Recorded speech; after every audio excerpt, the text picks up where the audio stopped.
गीता गीता गीता वाचे जे म्हणती नाही पुनरावृत्ती तया नरा नित्य नेम वाचे वदता अक्षरे नित्य नेम वाचे वदता अक्षरे भव सिंधुतरे अर्धक्षणी। प्रस्तुत आज पवित्र दिन आहे हरिदिनी आणि त्याच्यामध्ये मार्गशीर्ष शुद्ध एकादशी। मासानाम मार्गशीर्षोहम ऋतूनाम कुसुमाकरः असा पवित्र मार्गशीर्ष महिना त्याच्यातली हरिदिनी म्हणजे एकादशी आणि सालाबाद प्रमाणे म्हणजे दरवर्षी प्रमाणे चालत असलेला अखंड हरिनाम सप्ताह श्री क्षेत्र शालिग्राम अर्थातच देऊळ अर्थातच शेळगाव महाविष्णू तालुका सोनपेठ जिल्हा परभणी या ठिकाणी या सप्ताहातील दुसऱ्या दिवसाची आजची कीर्तन रूपी सेवा सप्ताहातील ही सेवा आहे आणि गीता जयंती आहे आज। त्याच्यामुळं भगवद्गीतेचं महात्म्य वर्णन करणारा अभंग निवडलेला आहे। माझा योग चांगला आज समस्त ग्रामस्थ मंडळ शेळगावकर यांच्या दर्शनाचा योग, महाविष्णूच्या दर्शनाचा योग। कुठं जरी फिरला आपा तरी इथं यावंच लागतं। त्याचं कारण मुख्य महाविष्णू चैतन्याचे मूळ आणि संप्रदाय सकळ येथोनिया हंसरूपी ब्रह्मा उपदेशी श्रीहरी चतुश्लोकचारी भागवत ते गुजविदाता सांगे नारदासी नारदे व्यासासी उपदेशले। पुढे शुकाचार्य आपल्यापर्यंत ही गंगा आली म्हणून मूळ इथंच आहे। या ठिकाणी यावं लागतं। या न्यायानं 48 वर्ष झालं ही ज्ञानगंगा अविरतपणे चालू आहे। कौतुक करावं तेवढं कमी आहे गावकऱ्यांचं। 48 वर्षापासून अखंड खंडेना जीवन राम कृष्ण नारायण ही सोपी गोष्ट नाही। सतु दीर्घकाल नैरंतर्य सत्कारा सेवितो दृढभूमी अशा पद्धतीनं सततम कीर्तयंतो माम यतंतश्च दृढव्रता। शेळगावकरांच्या दृढव्रताला नमस्कार आहे। मी करत नाही, भगवंत स्वतः गीतेत करतात। भगवान म्हणतात ना सतत नाही कीर्तयंतो माम यतंतश्च दृढव्रताः नमस्सन्तश्च माम भक्त्या नित्ययुक्ता उपासते विठ्ठला।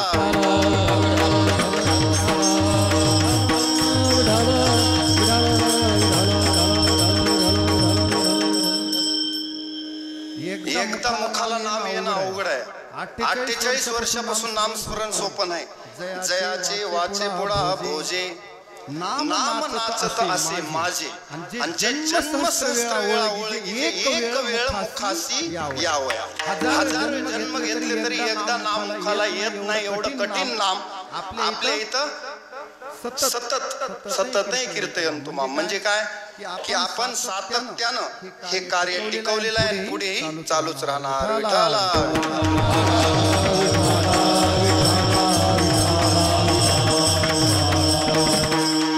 चला या सप्ताहातील दुसऱ्या दिवसाच्या कीर्तन रूपी सेवेसाठी त्याचबरोबर भगवद्गीता जयंती या निमित्त घेतलेला अभंग पैठण निवासी ज्यांच्या घरी 36 वर्ष देवानं पाणी भरलं म्हणजे देव ज्यांच्या घरी राबला असे शांती ब्रह्म एकनाथ महाराज यांचा अभंग सेवेसाठी घेतलेला आहे। आणि या अभंगाद्वारे नाथ महाराज भगवद्गीतेचं महात्म्य सांगतात, थोरवी वर्णन करतात। त्याचबरोबर ज्यांनी कुणी भगवद्गीता वाचली, त्याचा अर्थ वाचला, त्यानुसार आचरण केलं, अशा भगवत भक्ताला काय फल प्राप्त होतं याचं सविस्तर दिग्दर्शन म्हणजे हा अभंग आहे।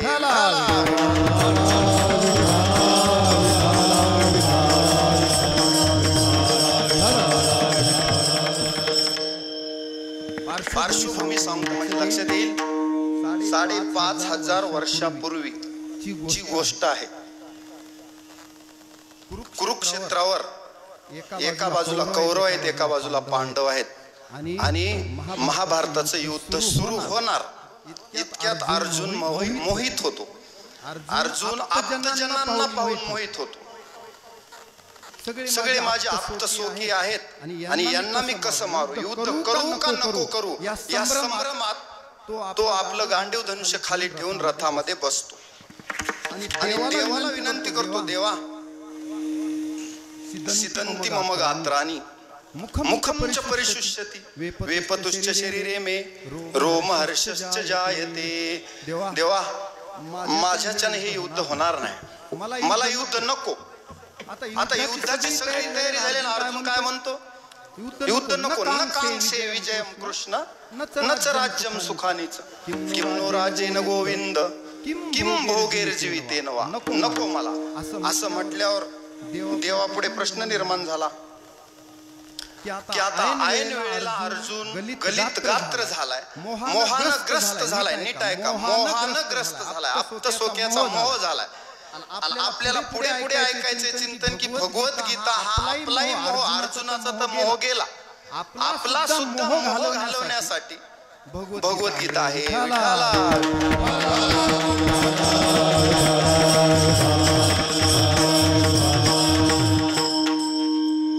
मग देवानं सांगितलं की आता माझ्या अवतारातलं महत्वाचं कार्य पार पाडण्याची वेळ आली आहे. इतके दिवस मी जो खटाटप केला होता याचसाठी केला होता आणि आलोच होतो कशासाठी, धर्म संस्थापनार्थाय संभवामी. आणि आता मला पुढील काळासाठी चिरंतन तत्वज्ञान देऊन जायचे, कारण मी पुन्हा इथं किती दिवस आहे, आणखी निजधामाला जाईपर्यंत पुढे 36 वर्ष बाकी होते. देवाला आणखी पुढे 36 वर्ष काम करायचं होतं. पण 36 वर्षानंतर काय, त्यासाठी देवानं सांगितलं की शास्त्र सिद्धांत सांगून जायचं. संपूर्ण वेदांचं सार, उपनिषदाचं सार, शास्त्रांचं सार असं एक तत्वज्ञान आता अर्जुनाच्या निमित्तानं संपूर्ण मानव जातीला देऊन जायचंय हा निश्चय केला देवानं. आणि देवानं भगवद्गीता सांगायला सुरुवात केली. ती आजचा दिवस होता, पवित्र असा मार्गशीर्ष शुद्ध एकादशीच्या दिवशी गीतेचा जन्म झाला.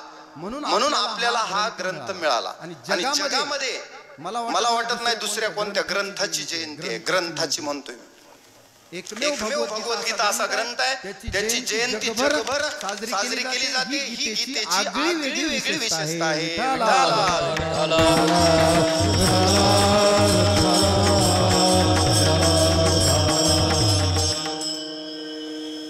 भगवद्गीता जर वाचली तर भगवद्गीता डोक्यावर घेऊन नाचण्याचं मन होतं, कारण त्याच्यात भगवान श्रीकृष्णानं आपलं हृदय उलगडून दाखवले. देवाच्या आवडीनिवडी पुढचं धर्म कार्य देवानं संपूर्ण, जसं तुकोबरा विचारतात की ऐशी वर्मे मज दावी नारायण, ती वर्म अर्जुनाला सांगितले.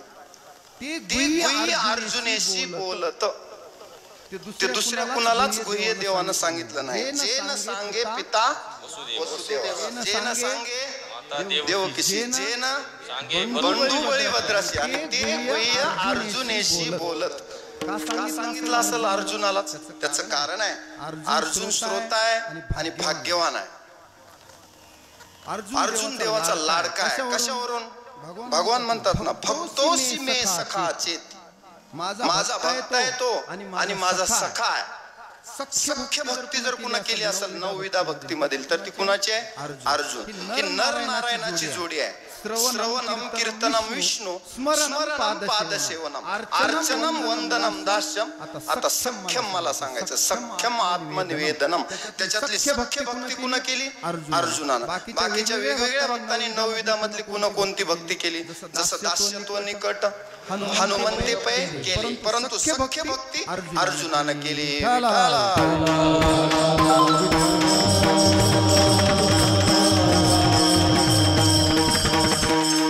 पार्श्वभूमी तुमच्या लक्षात आली. आता पुढे काय तत्वज्ञान सांगितले हे मी तुम्हाला अंतरंगात जाऊन सांगणार आहे, कारण मागच्या वेळी मला अंतरंगात जाताच आलं नाही. बाहेरूनच फिरावं लागलं, वेळच संपून गेला. मागच्या वेळी अभंग घेतला होता, गीता गीता गीता त्रिवार बोलता, पाप जाय तत्वता मोक्ष जोडे. ह्याच्यातली मला मला वाटते परीक्षितीचा मुलगा जन्मेजयाची कथा सांगण्यातच माझं कीर्तन संपून गेलं. जन्मेजयाचे अवलीळा दोष हरले एवढंच मला सांगायचं होतं, त्याच्यासाठी अर्ध कीर्तन झालं. आज मी ठरवलं आता अंतरंगात जायचं.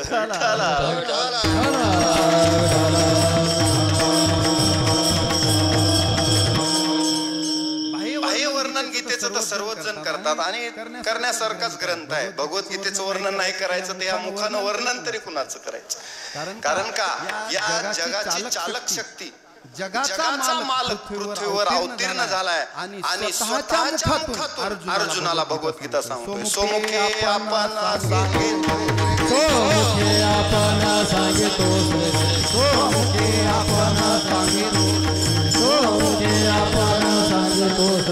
श्री गीता श्री गीता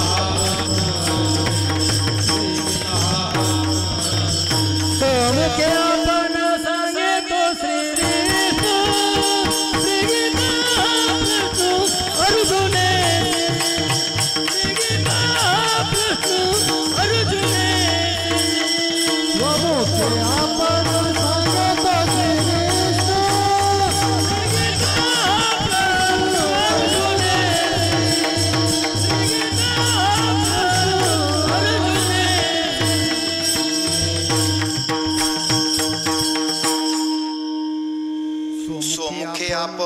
सांगेतो श्री विष्णू आणि श्री गीता हा प्रश्न अर्जुनेशी. योगम योगेश्वरात कृष्णात साक्षात कथयत स्वयं किंवा या स्वयं पद्मनाभस्य. स्वतः देव सांगतायत कृष्ण भगवान स्वयं. आता बाकी बोलायचंच काम नाही. स्वतः देव योगेश्वर श्री कृष्ण रूपात समोर उभा आहेत आणि अर्जुनाला गीता सांगतायत आणि ती ऐकायला मिळणं वाचायला मिळणं हे आपलं भाग्य. जसं व्यासाच्या कृपा दृष्टीमुळे व्यासांच्या कृपेमुळे संजयाला संपूर्ण युद्ध पाहायला भगवद्गीता ऐकायला देवाचं विश्वरूप दर्शन पाहायला मिळालं. संतांची कृपा आपल्याला सुद्धा भगवद्गीता वाचायला मिळाली अर्जुनाच्या निमित्तानं. म्हणून अर्जुन आपला प्रतिनिधी आहे, लक्षात ठेवा. अर्जुनाचे व्याजे गीता प्रकाशोनी श्रीराजे आणि संसारा एवढे थोर ओझे फेडिले जगाचे. पूर्ण जगाचं ओझ फेडलं. आणि हा जो भगवद्गीतेतला संवाद आहे तो अर्जुन आणि श्रीकृष्णाचा. श्रीकृष्ण अर्जुन संवादे. कुणाकुणाचा संवाद आहे? भगवान योगेश्वर श्रीकृष्ण वक्ता आहे. श्रीकृष्ण वक्ता जी आहे ग्रंथी. वक्ता कोण आहेत? भगवान श्रीकृष्ण. श्रोता अर्जुन. या दोघातला संवाद आहे. आणि संवाद कुठे आलाय? हा संवाद आता भारत कमल परागू.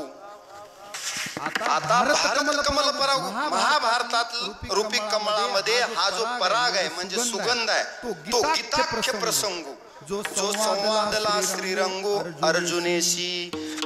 ह्या दोघांचा पवित्र संवाद म्हणजे गीता आहे. आपण करतो तो वाद आहे. आपण करतो तो वाद. कशाचाही वाद असू द्या. जगात आता किती वाद चालू आहेत मी सांगत नाही. खूप वाद चालू आहेत. इझम म्हणून त्याला इंग्लिश मध्ये म्हणतात. खूप इझम आहेत. त्याच्यामध्ये आपण अद्वैतवाद मानतो. भगवद्गीता सुद्धा अद्वैत अमृत वर्षिणी आहे. काय अद्वैत?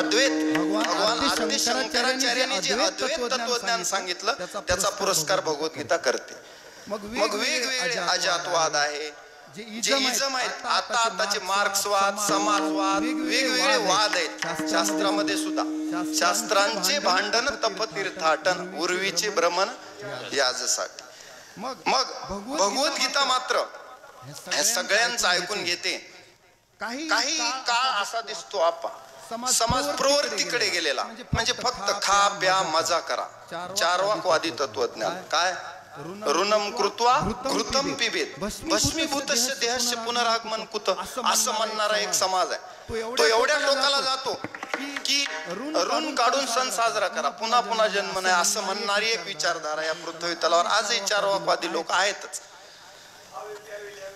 वा वा वा हे प्यावे ल्यावे माऊलींनी सांगितलं. असा एक समाज आहे.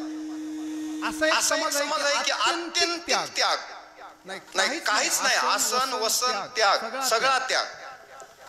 पूर्ण शरीराला कर्षयंत शरीर किंवा क्लेशोधिकतरस्तेषाम शरीराला सुद्धा क्लेश देऊन भगवत प्राप्ती करण्यासाठी हिमवंतू दोष ठाय परी शरीराची हानी होय. तिकडं हिमालयात जातात साधू मुनी, तिथं बघा ऋषी मुनी असतात, आता सुद्धा काही जण जातात, परंतु तिथं सुद्धा आत्यंतिक त्याग आहे. आपल्यासारखे संसारिक माणसं आहेत ज्याला कीर्तनाला यायला सुद्धा घरची परवानगी घेऊन यावं लागते. आणि तुम्ही आलात म्हणजे खूप मोठा विजय प्राप्त करून आलात. अनेक गोष्टी असतात इथे येण्यासाठी सुद्धा खूप आपल्याला काय अडथळे आहेत, तरी सुद्धा पुन्हा येऊन 2 तास बसायचे, हे तप करायचे आपल्याला. शारीरम तप उच्यते, हे शारीरिक तप आहे आता तुमचं. मग एवढं अवघड असताना सुद्धा मी सांगतोय, कुठपर्यंत आलता विषय? वाद, वेगवेगळे वाद आहेत, परंतु गीता काय करते, प्रवृत्तीकडेही जात नाही आणि निवृत्तीकडेही जात नाही. आत्यंतिक निवृत्ती नको, आत्यंतिक प्रवृत्ती, दोन्ही मनुष्याच्या विकासास घातक आहेत. जसं उदाहरण देवानं सांगितलं की अर्जुना, हा जो योग आहे, हा योग कुणाला साध्य होतो? जास्त खाणाऱ्यालाही नाही आणि कमी खाणाऱ्याला म्हणजे उपाशी मरणाऱ्याला बी साध्य होत नाही. युक्त आहार विहारस्य युक्त चेष्टस्य कर्मसु युक्त स्वप्नावबोधस्य योगो भवति दुःखः किंवा युक्त आहार विहार युक्त आहार विहार युक्त आहार विहार हे मैत्रियाचे सार, हे मैत्रियाचे सार, हे मैत्रियाचे सार, मैत्रियाचे सार. नसावे बासर, नसावे बासर, नसावे बासर, निद्रावो बासर,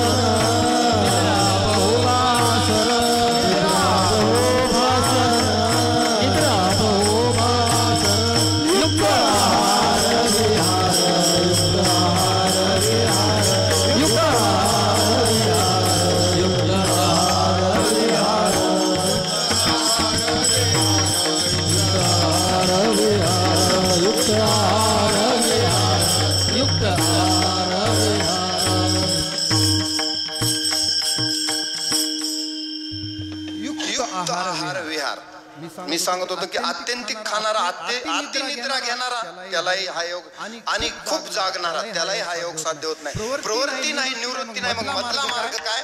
भगवद्गीतेचा मार्ग हा संयमाचा आहे, संयमाचा. प्रवृत्ती निवृत्तीचं बॅलन्स करायचं. बॅलन्स आउट झालं की माणूसही आउट होतो, म्हणून बॅलन्स आउट होऊ द्यायचं नाही. कसं नाही, मी टचून खाईल आणि योग साध्य करेल होत नाही. उदाहरण सांगतो आपल्या भाषेतलं. आता आपल्या सगळ्यांना हॉटेल मधील काय आवडते पदार्थ? भजी. भजी आवडतात. एक प्लेट भजी तुमच्या समोर ठेवली, तुम्हाला जर सांगितलं पूर्ण भजी खाऊन टाका, तुम्ही काय म्हणणार? एवढेच काय, आणखी एक प्लेट खावेसे वाटतात. आवडणाऱ्याला आवडी आणि लाजवी, व्यसन आणि काय त्याला हेच नाही. मग म्हणले 2 प्लेट खाऊ. बरं, एका माणसाला सांगितलं इथं भजे समोर दिसत आहेत पण खायचे नाहीत, हा निवृत्तीवादी माणूस आहे. ते म्हणला ठीक आहे, त्याग भाज्याचा, खायचे नाही, दिसतात पण खायचे नाही. एका माणसानं मला हरिपाठातलं प्रमाण भजी खातो रीत भावनायुक्त, भजे नाही, भजे का त्वरित आहे तिथं भावना, भजे खा नाही काय. मग म्हणला खात नाही, भजे खात नाही. बरं ठीक आहे, दोघांनी विजय. आता ह्याला काय म्हणायचं? समोर भजे दिसत आहेत पण खाल्ले नाहीत, इंद्रियावर विजय मिळवला. जितेंद्रिय माणूस आहे. इंद्रियार्थ्य प्रज्ञा प्रतिष्ठिता. ह्यानं काय केलं? जसं भगवंताच्या मंदिरात इथं कासव आहे, भगवद्गीतेत कासवाचा देवानं दृष्टांत दिला. इंद्रिय कसे आवरायचे? या कासवासारखे. कासवाला जेव्हा कधी त्याला वाटलं आपले इंद्रिय आवरून धरायचे तर सगळी इंद्रिय आत ओढते कासव, आणि जेव्हा बाहेर काढायचे तेव्हा बाहेर काढते. त्याच्यावर संयम आहे. म्हणून उदाहरण दिलं देवानं भगवद्गीतेत, यदा संहरते चायम कुर्मोंगानिव सर्वशा इंद्रियार्थ्य व्यस्तस्य प्रज्ञा प्रतिष्ठिता. कासवासारखं राहायचं. मग आता हा माणूस म्हणला ठीक आहे माझा विजय प्राप्त झाला, पण एवढ्यावरच होईल असं सांगता येत नाही. एक उदाहरण सांगतो म्हणजे लक्षात येईल. अकबर म्हणला सगळ्या प्राण्याला कशावर विजय मिळवता येते? इंद्रियावर विजय मिळवता येतो, पण मांजराला विजय मिळवता येत नाही. बिरबल म्हणला मिळवता येतो. दोघांमध्ये वाद झाला. मला दाखव म्हणले. एक दिवशी त्यानं काय केलं, अकबरानं मांजराच्या डोक्यावर दिवे ठेवले आणि त्या दिव्याच्या उजेडात जेवण करून दाखवलं. एवढं मांजराला संयमी बनवलं. मग बिरबलाला बोलवलं, बघ मी मांजराच्या डोक्यावर दिवे ठेवतो आणि त्या दिव्याच्या उजेडात जेवतो. मांजराला संयमी बनवलं की नाही? बिरबल म्हणला उद्या सुद्धा मांजर संयमी राहील का? ह्याची शाश्वती आहे का तुम्हाला? बिलकुल. मांजर आता संयमी झाले ना, आता त्याचा संयम कोणत्याच परिस्थितीत स्थितप्रज्ञ झालाय. म्हणले माझं मांजर कसं झालंय आता? सुखेशु अनुद्विग्न म्हणा, दुःखेशु विगत स्पृहा, दुःखेशु अनुद्विग्न म्हणा. आता असं झाले म्हणले प्रजहती यथा कामान सर्वान पार्थ मनोगतान आत्मन्येवात्मना तुष्ट स्थित प्रज्ञस्तदोच्यते. एवढे उदाहरणं दिली. परीक्षा घेऊन दुसऱ्या दिवशी बिरबल आला. मांजराच्या डोक्यावर दिवे होते. त्यानं खिशात हळूच एक उंदीर घेऊन आला. काय आला होता? उंदीर मांजरे पुढे सोडला की मांजराचा संयम स्थित प्रज्ञता गेली. मांजर ते दिवे सांडून लवंडून टाकले, त्याच्या ताटात तेल ओतलं आणि मांजर त्या उंदराच्या मागे धावलं. आता मला सांगा, विषय जोपर्यंत दिसतात दूर आहे तोपर्यंत ठीक आहे, पण इंद्रियाच्या समोर विषय आल्यावर आवरणं कठीण आहे. त्याला कासवासारखं जितेंद्रिय पाहिजे. म्हणून आत्यंतिक निवृत्ती, आत्यंतिक प्रवृत्ती सहज साध्य माणसाला शक्य नाही. मग ह्याच्यातला मधला मार्ग गीतेनं सांगितलं की त्या प्लेट मधली, आता लक्ष द्या, प्लेटचा आपल्याला पूर्ण कार्यक्रम करायचा आहे. म्हणजे काय अर्धवट राहिले ना, त्याचं पूर्ण करावं लागेल. प्लेट गेली का भज्याची, डोक्यात जातच नाही. घरी जरी भजे केले तर हॉटेल मधले गोड लागतात. आणि आता सगळ्या रस्त्यांनी कामधेनू आहे. कामधेनू म्हणजे हे हॉटेल. मागितल्या इच्छा केली, तुमच्या समोर जे पाहिजे ते, त्याला म्हणायचं कामधेनू. हॉटेल म्हणजे काय? बर चला, आता तिसरा गीतेचा मार्ग कोणता आहे? गीतेनं असं सांगितलं की एक प्लेट भजी खूप सुंदर आहेत, पण त्याच्यातले दोनच भजी खायचे, स्टॉप करायचं, थांबायचं. दोन खायचे आणि थांबायचं. म्हणजे पूर्णही खायचे नाहीत आणि त्यागही पूर्ण नाही. दोनच खायचे आणि थांबता आलं पाहिजे. किती जरी पुढे जीभ पुन्हा वळवळ केली, जिव्हाला चावली भोजना दुग्ध घृत शर्करा निंदिले उपान्ना तेने पावलो मुखबंधना. जिव्हाला चावली भोजना. आता तेल अवघड आहे. कोणता अवघड आहे? दोन खाऊन थांबणं. कारण जीभ थांबत नाही. मग तिथं जो थांबला तो मार्ग भगवद्गीतेचा आहे. मला थोडक्यात सांगायचं, आपल्याला पुढे विषय भरपूर आहे. पुढे ही बहुत करणे आहे.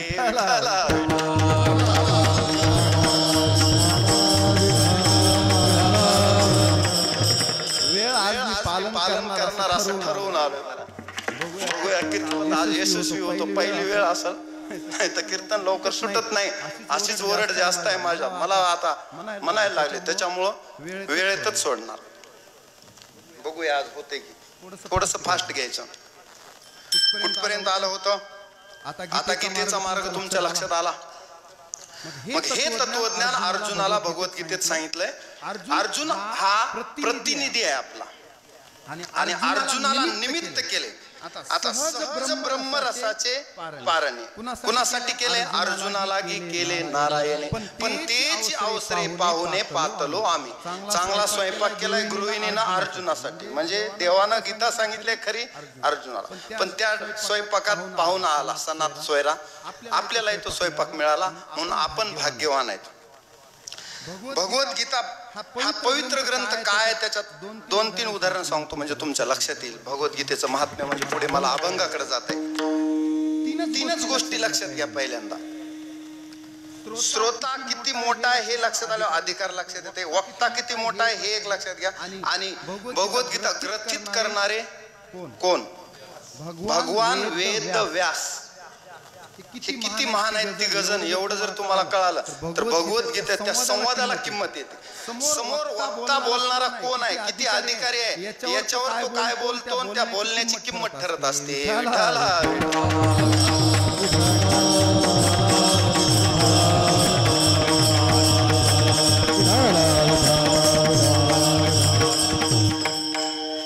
आपल्यासारख्यानं ठीक जरी बोललं आणि राजाने एकच पेन चालवली, राजाज्ञेची अक्षरे, तर सगळ्या जगाला मान्य करावं लागतं. हे नोटबंदीत आपण बघितले. संध्याकाळी सांगितलं उद्यापासून जुन्या नोटा बंद, की बंद झाल्या, दुसऱ्या दिवशी नव्याच नोटा आल्या. याला म्हणायचं किंमत किती आहे. कुणाच्या वाक्याला आपल्या नाही, राजाज्ञेची अक्षर पाहिजे, त्याला किंमत जास्त आहे. म्हणून तुकोबाराय सुद्धा म्हणले ना, चामते ही चालती. चामड्याचं जरी कातड्यावर जरी शिक्का मारून राजाने दिला तर त्याच्या सोन्याची किंमत येऊ शकते. त्याला राजा करी तैसे दाम, चामते ही चालती असं प्रमाण आहे. तसं किंमत कशाला आहे. वक्ता, श्रोता आणि लिहिणारा तिघांचा अधिकार बघा. पहिल्यांदा व्यासांचा सांगतो. बऱ्याच वेळा मी हा श्लोक तुम्हाला सांगितला की व्यासांचा अधिकार काय. भगवान वेद व्यास म्हणजे साक्षात ब्रह्मा, विष्णू आणि महेश आहे. अचतुर्वदनो ब्रह्मा, द्विबाहू परो हरी, आभाल लोचन शंभूर भगवान बादरायणा. म्हणजे काय, चार तोंड नाहीत पण ब्रह्मा आहेत. अचतुर्वदनो ब्रह्मा, द्विबाहू परो हरी, दोनच हात आहेत पण हरी आहेत. पुढे आभाल लोचन शंभूर म्हणजे तिसरा डोळा नाही मस्तकावर, परंतु भगवान बादरायण शंकरच आहे. असे बादरायण व्यासांनाच बादरायण व्यास, कृष्ण द्वैपायन व्यास म्हणतात. व्यास एवढे महान आहेत. व्यासांचे वडील पराशर आईच्या गर्भात वेद बोलत होते. गर्भात वेद बोलत होते म्हणून पोरग एवढं हुशार निघाला. सत्वर उच्चार जसा प्रल्हादी बिंबला तसा सत्वर उच्चार व्यासांचाही. वडील जर गर्भात वेद बोलत असतील तर मुलगा किती कर्तृत्ववान आहे, किती कर्तृत्ववान आहे.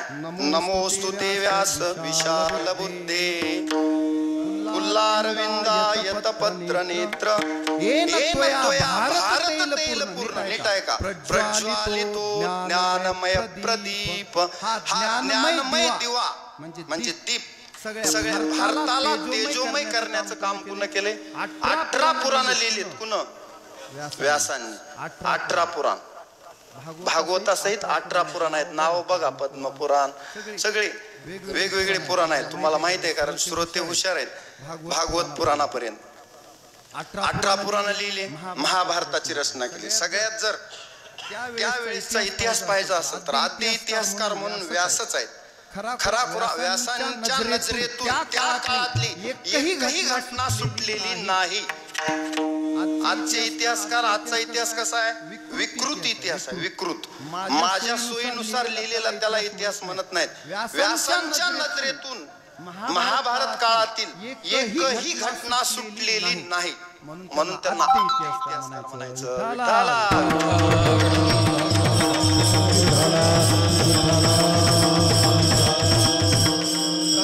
जर असत म्हणून महाभारती जे नाही वा ते नोहेची लोकीतीही या कारणे म्हणिपे पाही व्यासोच्चिष्ट जगत्रय. आपला धन्यवाद विठ्ठला.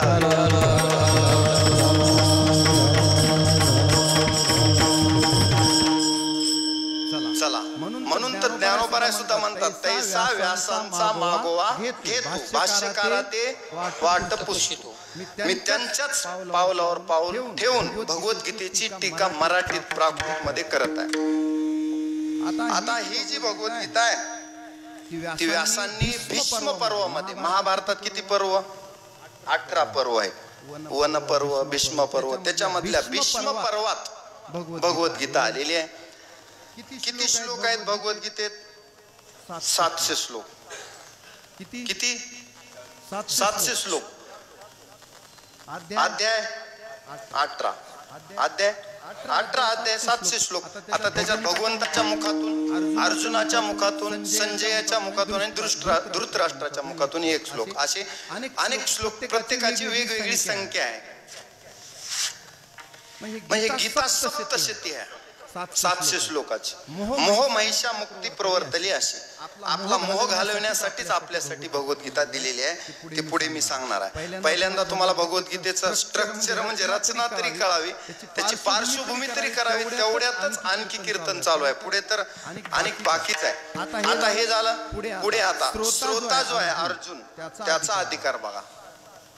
मी सांगण्यापेक्षा स्वतः भगवंतानं सर्टिफाईड केलंय. कुणाला?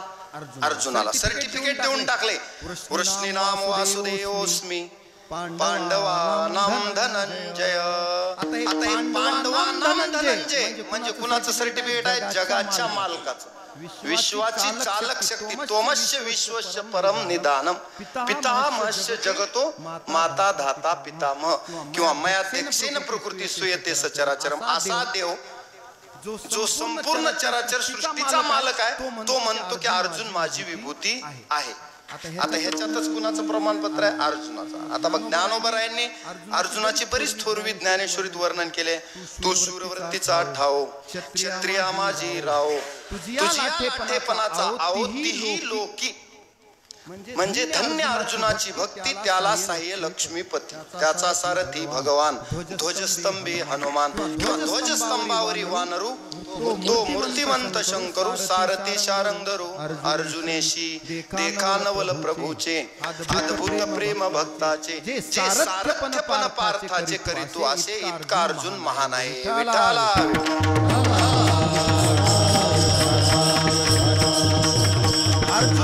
क्षत्रिय आहे, तू शूरवृत्तीचा ठाव, क्षत्रिया माझी राव, आणि तुझ्या लाटेपणाचा आहो तिही लोकी. किंवा पवाडा तू केला गंधर्वासी, तू संग्रामी हरू जिंतीला, निवांत कवचाचा ठाव पिढीला. पवाडा तू केला गंधर्वासी. ही अर्जुनाची थोरवी आहे. म्हणून आता अर्जुन इतका महान आहे, देवाचा सखा झाला. एका तरी जन्मात देवानं आपल्याला म्हणावं की हा माझा भक्त आहे, लोकांनी नाही. कुणी? देवांनी म्हणावे की हा माझा भक्त आहे. जसं अर्जुनाला प्रमाणपत्र मिळालं, तसं एका तरी जन्मात, बहुनाम जन्मना म्हणते, एखाद्या तरी जन्मात ही वेळ यावी तर आपली भक्तीचा ताळा बरोबर आहे, कसोटीला उतरली असं म्हणता येईल. विठाला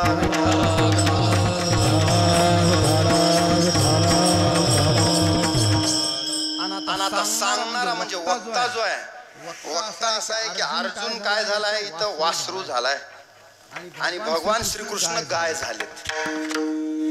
तैसे गीतेचे दुभते वत्स करुणी पार्थाते, आणि दुभिन्नली जगापुरते श्रीकृष्ण गाय. जगाला हे गीतामृतम, गीतामृतम म्हणजे गीतेचं अमृत प्राशन करायला दिलेलं आहे जगासाठी. दुभिन्नली जगापुरते श्रीकृष्ण गाय. मग असा वक्ता आहे जो जगाचा चालक आहे, संपूर्ण विश्वाचा मालक इथं अवतीर्ण होतो. आणि भगवद्गीता अर्जुनाला सांगतो यासारखं माधुर्य कोणतं नाही. म्हणून हे माधुर्य ऐकायचं असेल तर देवानं आपलं हृदय प्रकट केले 18 अध्याय 700 श्लोकात. ते जर भगवद्गीता वाचली तर तुकोबराय म्हणतात की असा जर कोणी भगवद्गीता वाचत असेल तर त्याची सेवा मला घडावी तर मी परम भाग्यवान होईल. वाचणाऱ्याची सेवा घडावी. कुणाची? गीता भागवत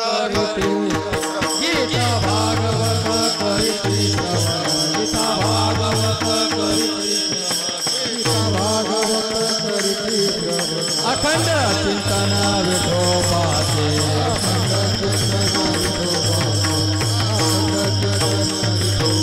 गीता भागवत करीती चिंतन, अखंड चिंतन विठोबाचे, अखंड चिंतन विठोबाचे. गीता भागवत करीती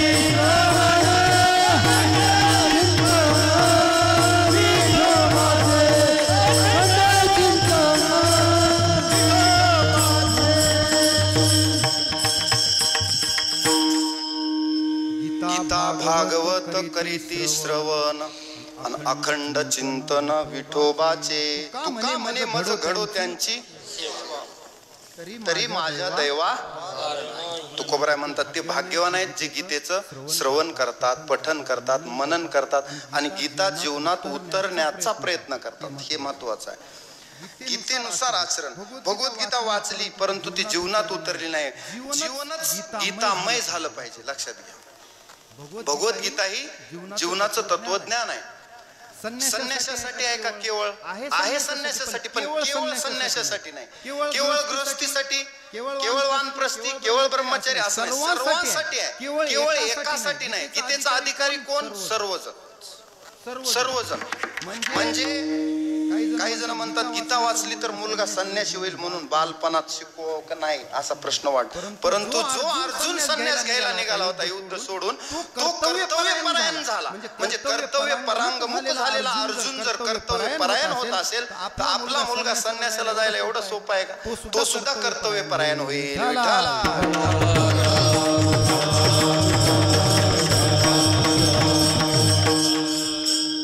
भगवद्गीतेमध्ये ज्ञान, कर्म आणि भक्ती नीट आहे का? तिन्हीचा संगम आहे, त्रिवेणी संगम. थोडक्यात तुम्हाला आता हायलाइट सांगतो.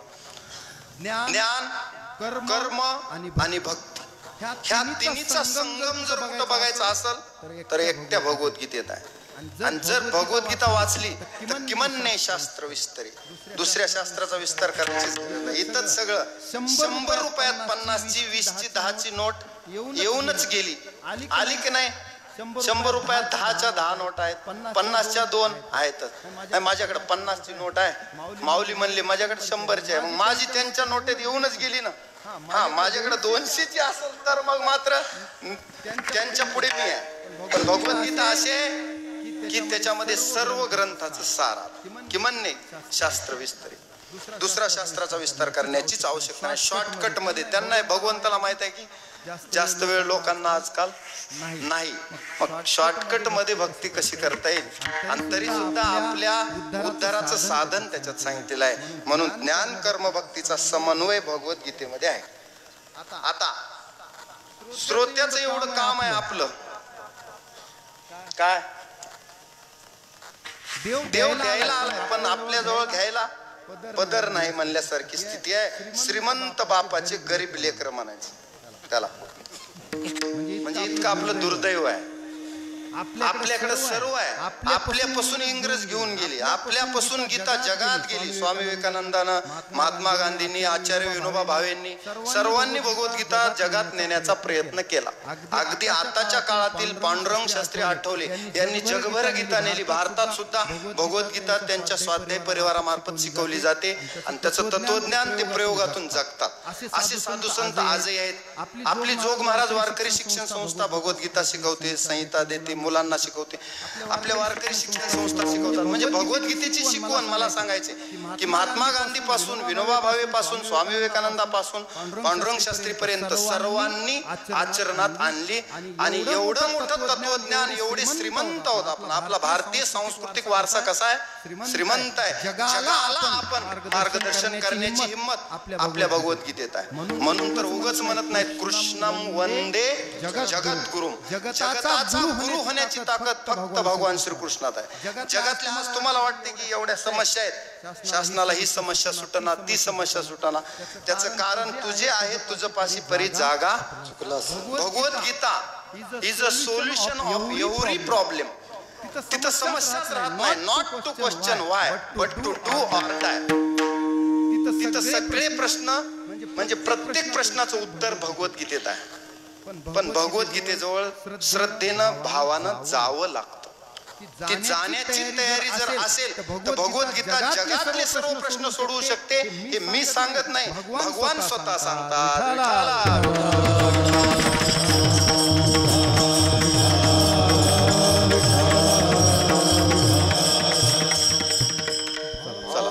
आता एक पाऊल ज्ञान, कर्म आणि भक्ती. थोडक्यात ज्ञानाचा जर विषय आला तर भगवद्गीतेत अगाध ज्ञान आहे. किती ज्ञान आहे? भगवान शंकर म्हणले मी तपासून बघायला गेलो, पार्वतीला सांगू लागले, पण मला त्या समुद्राची खोली अंत लागला नाही. कुणाचा? भगवद्गीतेचा. मुंजादेव महाराजाला अंत लागल का? किती खोली आहे समुद्राची सांगता येत नाही. आकाश किती व्यापक आहे. ज्ञानोबराय सुद्धा म्हणले या भगवद्गीतेवर मी लिहायलो सद्गुरु कृपेनं, निवृत्तीनाथांच्या कृपेनं, परंतु चिलटानं आकाश मुठीत घेतल्यासारखं आहे म्हणजे काय भगवद्गीतेवर लिहिणं म्हणजे इतकं दुरापास्त आहे. पण तरी सुद्धा मी भगवत गुरु कृपेनं लिहित आहे. मी काय सांगत होतो, किती अवघड आहे. काय अवघड आहे हा ज्ञान किती अवघड आहे. भगवान शंकराचं उदाहरण सांगू लागलो. भगवान शंकर पार्वतीला म्हणतात, ते तर हरू मने नेनिजे देवी जैसे का स्वरूप तुझे तैसे नित्य नूतन देखीजे गीता तत्व. मी आज गीतेचा अर्थ काढला, उद्या पाहायला गेलो की नवीनच अर्थ. भगवान शंकर चक्रावले. कोण ज्ञान राणा शंकर ज्यांना म्हणतात, ज्यांच्यापासून जगाला ज्ञान भेटते. फक्त डमरू वाजवलं होतं पाणीच्या कानाजवळ कुणी, शंकरांनी. तर त्याला त्या डमरूत व्याकरणाचे सूत्र सापडले होते. रावण सुद्धा वेदाचा ज्ञाता होता. रावण सुद्धा भगवान शंकराचा भक्त होता. भगवान शंकर ज्ञान राणा शंकर आहे. ते सुद्धा म्हणतात की तैसे नित्य नूतन देखीजे गीता तत्व. किंवा श्रीकृष्ण अष्टकात शंकराचार्य सुद्धा म्हणतात की दिने दिने नवम नवम नमामि नंद संभवम. दिने दिने नवम नवम म्हणजे तैसे नित्य नूतन देखीजे गीता तत्व. या गीतार्थाची थोरी स्वयं शंभू विवरी. ते भवानी प्रश्न करी चमत्कार. ते हरू मने नेनिजे देवी जैसे का स्वरूप तुझे. काय तैसे नित्य नूतन देखीजे. मला एवढाच तुकडा सांगायचा आहे की हे नित्य नूतन आहे. म्हणून भगवद्गीता मला आता पाठ झाली असं कोणी जगात म्हणू शकत नाही. किंवा मला सर्व अर्थ कळाला. जिथं भगवान शंकर असं म्हणतात तर आपल्यासारख्याची काय कथा.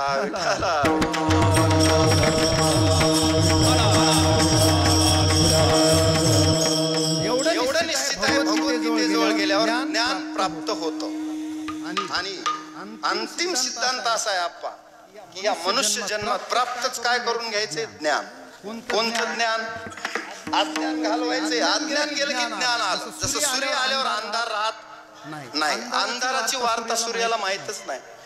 अंधार नावाची काही वस्तू आहे सूर्याला माहित नाही. कारण तो बघायला अंधाराला आला की अंधार दूर होतो. तसं भगवद्गीतेकडे गेलं की ज्ञान प्राप्त होते. आणि साध्यच काय जीवनाचं, ज्ञान प्राप्ती. कोणतं ज्ञान प्राप्त करायचंय. अहम ब्रह्मास्मी. कोणतं ज्ञान. अहम ब्रह्मास्मी जीव ब्रह्मेव नापरः. एक ज्ञान. दुसरं ज्ञान आपल्याला कोणतं प्राप्त करायचंय. तत्त्वमसी. कोणतं. तत्त्वमसी म्हणजे तत्त्वम असी. तोच मी आहे. अहम निर्विकल्पो निराकार रूपो विभुर्व्याप्त सर्वत्र सर्वेंद्रियाणाम सदा मे समत्वम न मुक्तिर्न बंध चिदानंद रूप शिवोहम शिवोहम. हे ज्ञान करून घ्यायचे. हे ज्ञान कोण देते. गीता ही ज्ञान संजीवनी आहे. संपूर्ण जगाला ज्ञान गीतेपासून मिळते. आणि ज्ञान प्राप्त केल्याशिवाय मोक्ष नाही. हा सिद्धांत आहे. आद्य शंकराचार्य म्हणतात. थोडं जरा इकडे लक्ष द्या. पकवाज मृदंग वादक. आद्य शंकराचार्य म्हणतात कुरुते गंगा सागर गमनम व्रत परिपालम तत्वादानम. कुरुते गंगा सागर गमनम व्रत परिपालम अथवादानम. ज्ञान विहीन सर्वमते मुक्तिं न भजति जन्मजते. भज गोविंदं भज गोविंदं भज गोविंदं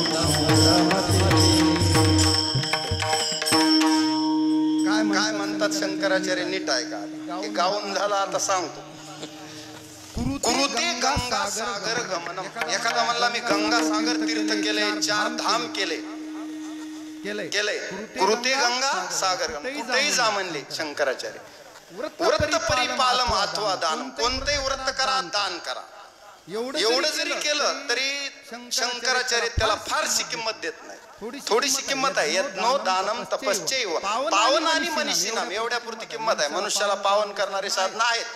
परंतु पुढे शंकराचार्य म्हणतात एवढ्यावरच सगळं झालं असं समजू नका. गंगेत घोडं न्हालं नाही. आपल्याला वाटतं न्हालं. हे महत्वाचं आहे. पुढे काय सांगितलं त्यांनी? कुरुते गंगा सागर गमनम व्रत परिपालम अथवा दानम पण ज्ञानविहीन सर्वमतेन मुक्ती न भजती जन्मशतेन. शतजन्म जरी असं फिरत राहिलात, हे कर ते कर ते कर, ह्या महाराजाकडे जा, त्या बुवा बाबाचे पाय धर, तुम्हाला ज्ञानविहीन सर्व मतेन कधी ज्ञानच प्राप्त करावं लागेल. त्याशिवाय शतजन्म घेतले तरी मुक्ती नाही हा सिद्धांत आद्य गुरु शंकराचार्य सांगतात. ज्ञानविहीन सर्व मतेन मुक्ती न भजती जन्मशतेन. म्हणून हे जर ज्ञान प्राप्त करायचं असेल, तेन त्वम आसी, देवामुळे मी आहे, तस्य त्वम आसी, त्याचा तू आहेस, तत्त त्वम आसी, तोच तू आहेस. म्हणजे अहम ब्रह्मास्मी या स्थितीपर्यंत जायचंय. या स्थितीपर्यंत जाण्याच्या पायऱ्या कोण दाखवते? गीता दाखवते. गीता एक अशी बॅटरी आहे, तुम्ही जितकं चालाल. आता एक जण म्हणला आपा बॅटरी फक्त 100 मीटरच उजेड देते, मग मला तर 2000 मीटर चालत जायचे. दुकानदारालाच वाद घालू लागला. दुकानदार म्हणला तू पहिलं 100 मीटर चाल, बॅटरी त्याच्या पुढे 100 मीटर तुला काय दाखवते? मार्ग दाखवते. पुन्हा ती 100 मीटर चाल, पुन्हा पुढे 100 मीटर मार्ग दाखवते. पुन्हा चाल, असं करत करत तू 2000 चालेपर्यंत ती मार्ग दाखवते. पण जागेवरच जर तू म्हणलास नाही मला 2000 मीटर पर्यंत इथूनच उजेड पाहिजे, भेटणार नाही. तसं भगवद्गीता भजाम्यहम. तुम्ही ज्या स्थितीला आहेत नीट ऐका, वाचा भगवद्गीता, पण थोडं ज्ञान दृष्टीनं वाचा. तुम्ही कोणत्या स्थितीला आहेत? उपद्रष्टा, अनुमंता, भर्ता, भोक्ता, महेश्वरा. त्या देवाच्या काय आहेत? तुमच्या सोबतच्या जोडलेल्या संबंधाच्या अवस्था आहेत. तुम्ही जसे तसा देव. काय माऊली महाराज? तुम्ही जसे तसा देव. हे यथा माम प्रपद्यन्ते तांस्तदैव भजाम्यहम. काय मम वर्तमानो वर्तन्ते मनुष्या पार्थ सर्वशः. म्हणजे जसं आपण तसा देव. या न्यायानं आपण त्या बॅटरी प्रमाणे पुढे पुढे जसं जसं मार्गक्रमण कराल तशी तशी ज्ञान प्राप्ती होत जाणार.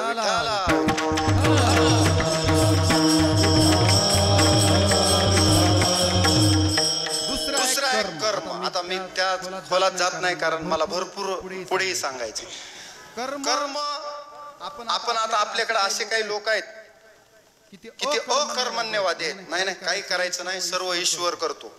कर्तुम अकर्तुम अन्यथा कर्तुम शक्ती देवाचे. तो जसं करेल तसं आपण त्याच्या हातचे बाहुले आहोत, आपल्या हातात काही नाही असं म्हणून हातावर हात ठेवून सज्जन लोक बसले म्हणून तर दुर्जनाचं फावते. इथे आपल्या छाताडावर येऊन बसलेत, नाचायले. सध्या त्यांचा नाच सुरू आहे आणि सज्जन माणसं हातावर हात धरून बसलेत. पण भगवद्गीता म्हणते ही अकर्मण्य अवस्था काढून टाका. कारण अर्जुन म्हणला होता की मग त्याग संन्यास ह्याच्यामध्ये काय फरक आहे, किंवा कर्म अकर्म कशाला म्हणतात? त्यानं भरपूर प्रश्न विचारले. त्याच्यात देवानं सांगितलं की कर्म करणे हाच एक मार्ग आहे. असं अकर्मण्य अवस्था गीता सांगत नाही. फक्त गीतेचा प्रयत्नवाद एकच आहे की दैवी आहे. तुम्ही म्हणाल मग प्रारब्धाला, संचिताला, दैवाला काही किंमत आहे की नाही? त्याचंही उत्तर देवानं पुढे दिले. देवानं सांगितलं की मी जो सांगतोय तो दैवी प्रयत्नवाद आहे. कसा दैवी प्रयत्नवाद? प्रयत्न करण्याचा तुला अधिकार आहे, बाकी बोलायचं नाही. कर्मण्येव अधिकार असते फलेषु कदाचन. गीतेचं सारच आहे. फळाचा अधिकार तुला नाही, फळाकडे लक्षही ठेवायचं नाही. मी काय करायचं ते समर्थ आहे. हे मजचिस्तव झाले. वा, हे मजचिस्तव झाले. मिया नाही केली. बरी मिया नाही केले म्हणजे कर्तेपणा आपल्याकडे घ्यायचा नाही. बरोबर. मग हे जे कर्मण्य अधिकार असते वरती आहे, कर्म करतच राहायचं. नाही तरी तुम्ही बसलात तरी कर्म करतच राहतात. बिना कर्म करता कोणीच माणूस राहू शकत नाही. विठाला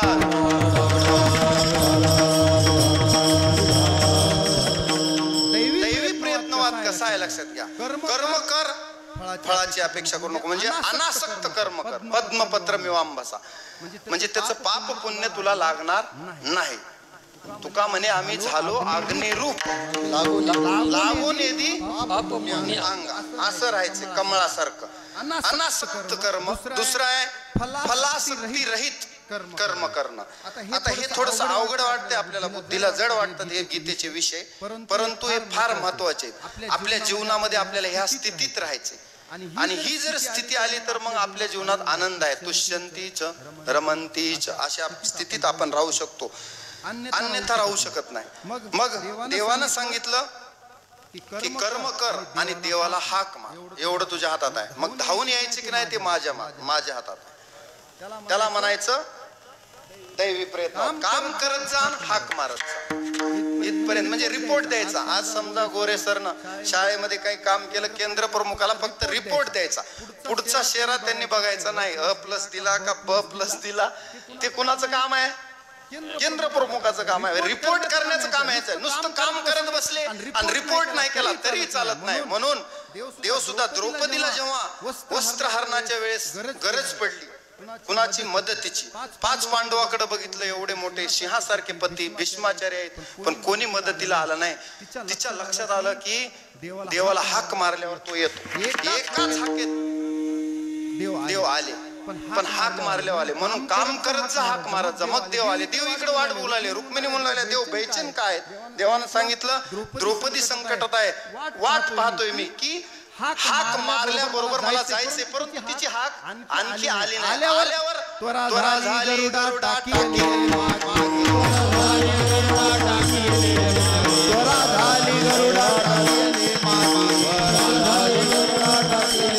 द्रौपदीचा लागे नारायण,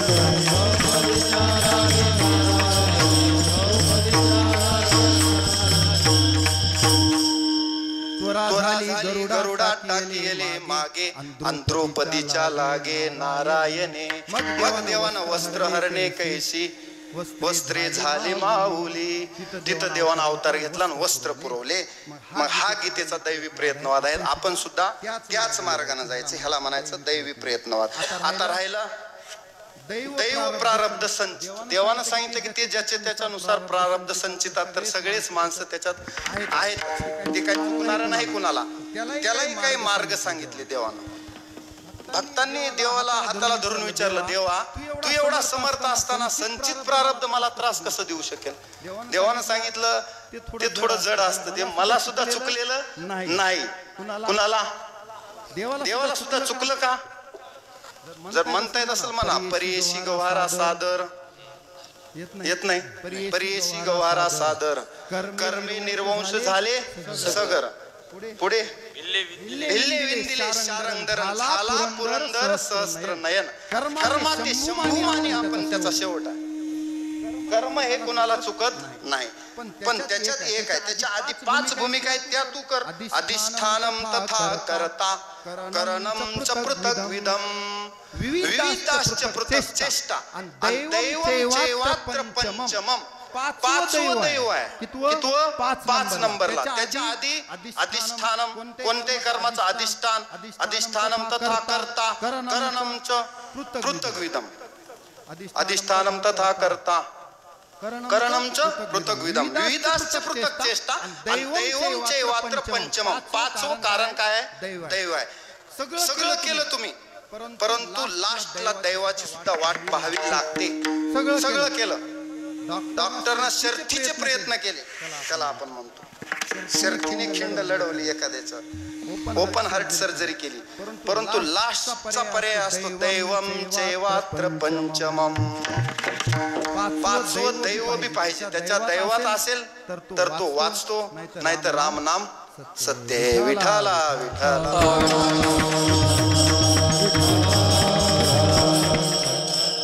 आपल्या क्रांतिकारकांनी भरपूर प्रयत्न केले स्वातंत्र्य मिळण्यासाठी, परंतु त्यावेळेस 2 पक्ष होते, हुजूर पक्ष आणि मजूर पक्ष. हुजूर पक्षाला असं वाटत होतं की भारताला स्वातंत्र्य देऊ नये, आणि मजूर पक्षाला वाटत होतं की आपण जर सत्तेवर आलो तर भारताला स्वातंत्र्य देऊन टाकायचं. योगाने 1947 ला दैवम चैवात्र पंचमम काय झालं? मजूर पक्ष सत्तेत आला आणि भारताला स्वातंत्र्य मिळालं. आता तुम्ही म्हणाल मग क्रांतिकारकाचा त्याग नाही का? त्यांचा आहे, पण ते अधिष्ठानम तथा करता पर्यंत येते. पण दैवम चैवात्र पंचमम. शिवाजी महाराजाचं उदाहरण सांगतो थोडक्यात, आपल्या सगळ्यांना माहिती आहे. मिठाईच्या पेटाऱ्यातून सुटका केली त्यांनी, एवढं आपण वाचले. पुढचा पेटारा तपासला, मागचा तपासला, पण मधलाच तपासला गेला नाही. त्याला काय उत्तर आहे? तो जर तपासला गेला असता तर काय होणार होता? मग तोच तपासला नाही. हे योगायोग त्याला म्हणायचं दैवम जैवात्र पंचम. विठाला विठाला.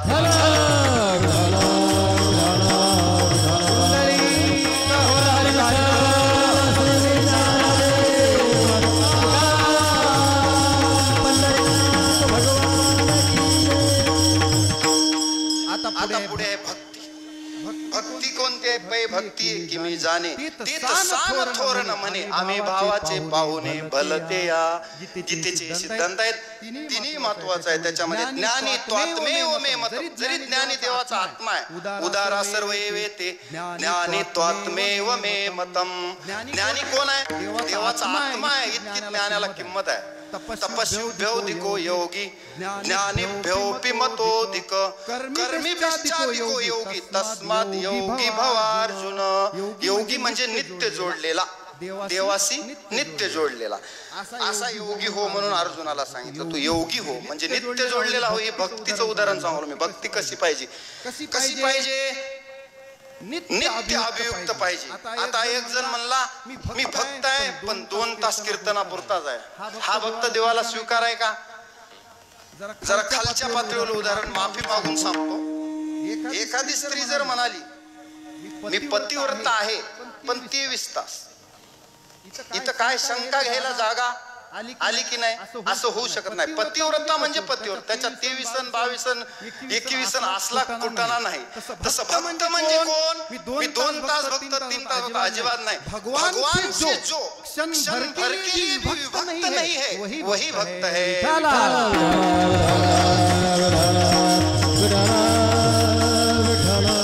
लक्षात घ्या. बाजारात आहे म्हणजे भक्त नाही का? आहे.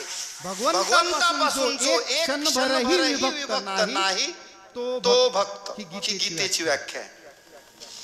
असा भक्त पाहिजे. त्याच्यात मी लोक म्हणले 4 प्रकारचे देवानं सांगितले. अर्थो जिज्ञासुरार्थार्थी ज्ञानी च भरतर्षभ. त्याच्यात ज्ञानी त्वात्मेव मतम. हे आपले विभाग झाले.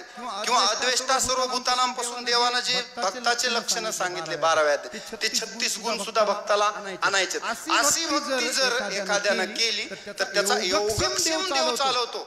मी गीतेच्या अंतरंगात त्याच्यासाठी चालवतो. कुणाचा योगक्षेम? योगक्षेमं वहाम्यहं. पण कुणाचा? वा योगक्षेमं नित्याभियुक्तानां. जो नित्य अभियुक्त आहे म्हणजे देवाशी जोडलेला आहे त्याचा योगक्षेम. योगक्षेमं वहाम्यहं. योग म्हणजे अप्राप्त वस्तू आपल्याला प्राप्त करून देणं आणि क्षेम म्हणजे प्राप्त वस्तूचं रक्षण करणं. हे दोन्ही जबाबदाऱ्या देव स्वतःवर घेतो. पण कधी? अनन्यास चिंतयन्तो माम. भक्ती सांगून भक्त कसा पाहिजे? अनन्य चित्तानं त्याला जोडलेला पाहिजे. अनन्यास चिंतयन्तो माम ये जना पर्युपासते तेषां नित्याभियुक्तानां योगक्षेमं वहाम्यहं. मग नाथ महाराज म्हणतात असा जर कोणी भक्त असेल जो गीता वाचतो, गीतेचं हे तत्वज्ञान समजतो आणि आचरणात आणतो, त्याला पुन्हा पुन्हा जन्माला यायची गरज नाही.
गीता गीता गीता वाचे जे मनती गीता गीता गीता वाचे जे मनती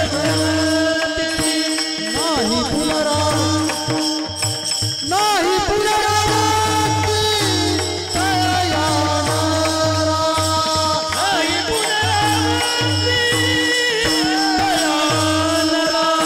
पुनरावृत्ती तया नारा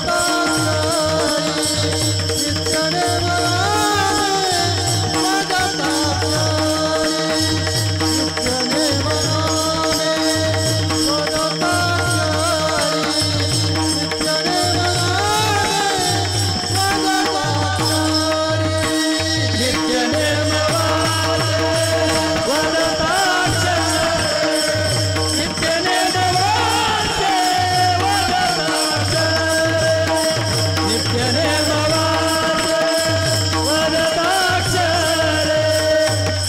नेमाचे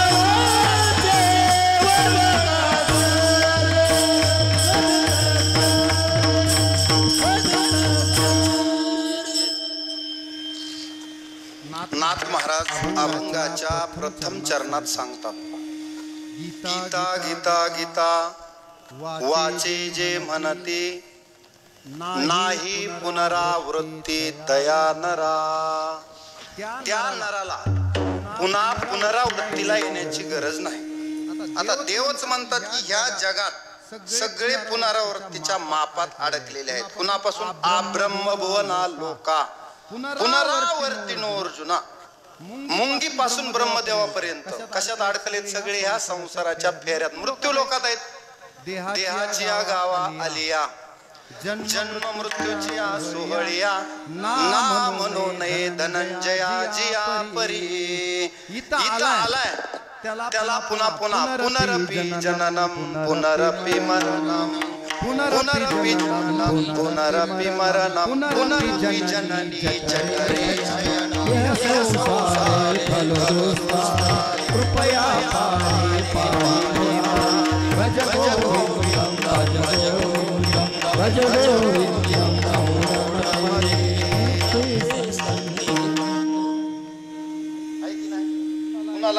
आणि इथं देव मग विरोधाभासी कसं सांगतात? नाथ महाराज मग एक तर नाथ महाराजाचं बरोबर नाही तर देवाचं बरोबर, दोघांचं बरोबर आहे. कुणासाठी आहे? ज्यानं भगवद्गीता वाचली त्याचं जन्म मरण चुकलं, ज्यानं वाचली नाही त्याला पुनरपि जननम आहे. पण जो देवाचा भक्त आहे त्याला गीता गंगोदकम पीत्वा पुनर्जन्म न विद्यते. पुन्हा पुन्हा जन्माला येण्याची गरज नाही. आता जन्माला यायची गरज नाही म्हणजे कोणती अवस्था आहे? मोक्ष. जन्माला यायची गरज नाही म्हणजे मोक्ष आहे. मग मागच्या वर्षी घेतलेलं पहिलं चरण काय होतं? गीता गीता गीता त्रिवार बोलता पाप जाय तत्वता पुढे मोक्ष जोडे. पुन्हा पुन्हा जन्माला येण्याची गरज नाही. आणि खटाटोप कशासाठी आहे? आपण म्हणतो ना जन्म मरणाचा फेरा चुकवावा म्हणतो फक्त, पण त्याच्यासाठी काही करावं लागेल ना. लक्ष 84 करा सोडवन रिगाया शरण पांडुरंगा. हे कुण करायचं? काय सांगितलंय? सोडवण करायचे रिगाया शरण किंवा आपुली आपण करा सोडवन संसार बंधन तोडावे की. त्याच्यासाठी सर्व धर्मान परित्यज्य. नीट ऐका. मामेकम शरणम व्रज मग अहम त्वाम सर्व पापेभ्यो मोक्षयिष्यामि.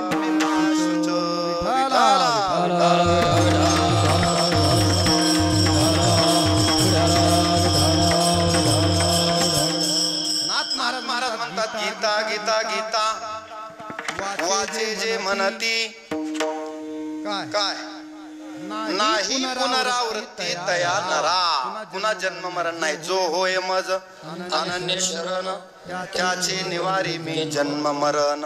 या लागी शरणागता शरण्य मीची एकू किंवा येणे जाणे खेपा. नीट आहे. येण्याची एके खुंट कधी खुंटतात? भगवद्गीता वाचल्यास म्हणजे देवाला शरण गेल्यास. आणि भगवद्गीतेचं सारच आहे की सर्व धर्मान परित्यज्य. सगळ्यांना सोडून एक देव आपला वाटला पाहिजे. आपल्याला काय सगळे आपले वाटतात, नाहीत आपले. काही काळापुरते आहेत. किती आहेत? काही काळापुरते आहेत. कोण आपलं कुठपर्यंत आहे ह्याचा एक सुभाषित आहे. कोण आपलं आहे कुठपर्यंत आहे. धनानी भूमो पश्यवश्च गोष्टी भार्या गृहद्वारे जन स्मशाने पुढे देहस्थितायां परलोक मार्गे कर्मानुगो गच्छति जीवैका. त्याला मर्यादा आहेत. सगळे तर हरी महाराज माझ्या सोबत आहेत पण कुठपर्यंत आहेत मर्यादा आहे त्यांना. कीर्तनापुरते आहेत. उद्या काय माझ्यासोबत थोडे ड्युटीला येणार आहे. मलाच तिकडे सारलं करावं लागणार आहे. म्हणजे फेस करावं लागणार आहे थोडक्यात. त्याला भगवद्गीता सांगते ज्याचे त्याला सोडवण करायचे आहे. माझा मामा कलेक्टर आहे काका आमदार आहे कोणीच येत नाही. कोणी न पवती निर्वाणी तुका म्हणे तुला सोडविना कोणी. एका चक्रपाणी वाचून या आडे वेडे घेत बसू नको आणि कुणाच्या गळ्याला गळा लावू नको. उगा कुणावर भार टाकण्यापेक्षा घालून या भार राहिलो निश्चिंती. देवावर भार घाला याची आधारे राहिलो निश्चिंत. ठेवून या चित्त पायी सुखे. देवाकडेच जा. हा भगवद्गीतेचा काय उपदेश आहे. मग असं जर केलं तर पुनर्जन्म न विद्यते. पुन्हा जन्माला यायची गरज नाही असं नाथ महाराज पहिल्या चरणात सांगतात. विठ्ठला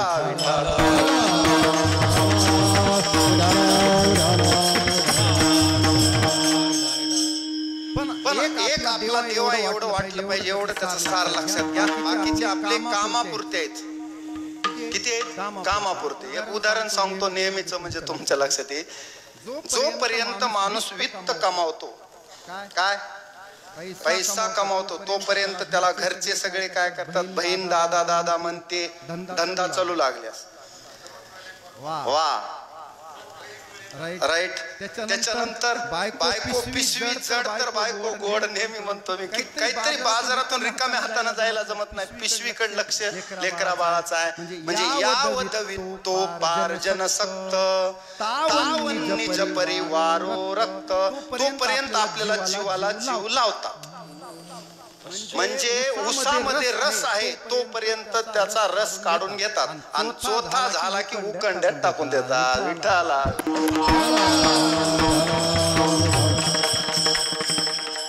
चोथा झाला की म्हाताऱ्याचा मुक्काम गोठ्यामध्ये. कुठं गोठ्यामध्ये. पुन्हा सून विचारत नाही. लेकर बाळ नातू आजा मेला पंजा मेला बाप मसना नेला. देखत देखत नातू पंतू तोही तैसा झाला.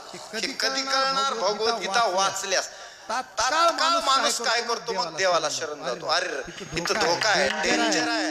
हे लोक फार काळ नाहीत पर त्याच्याही पुढे एखाद्याचे बायको लेकर खूपच जीव लावत असतील आणि ज्या दिवशी त्याच्या देहातून प्राण जाईल मग पुढची गती काय.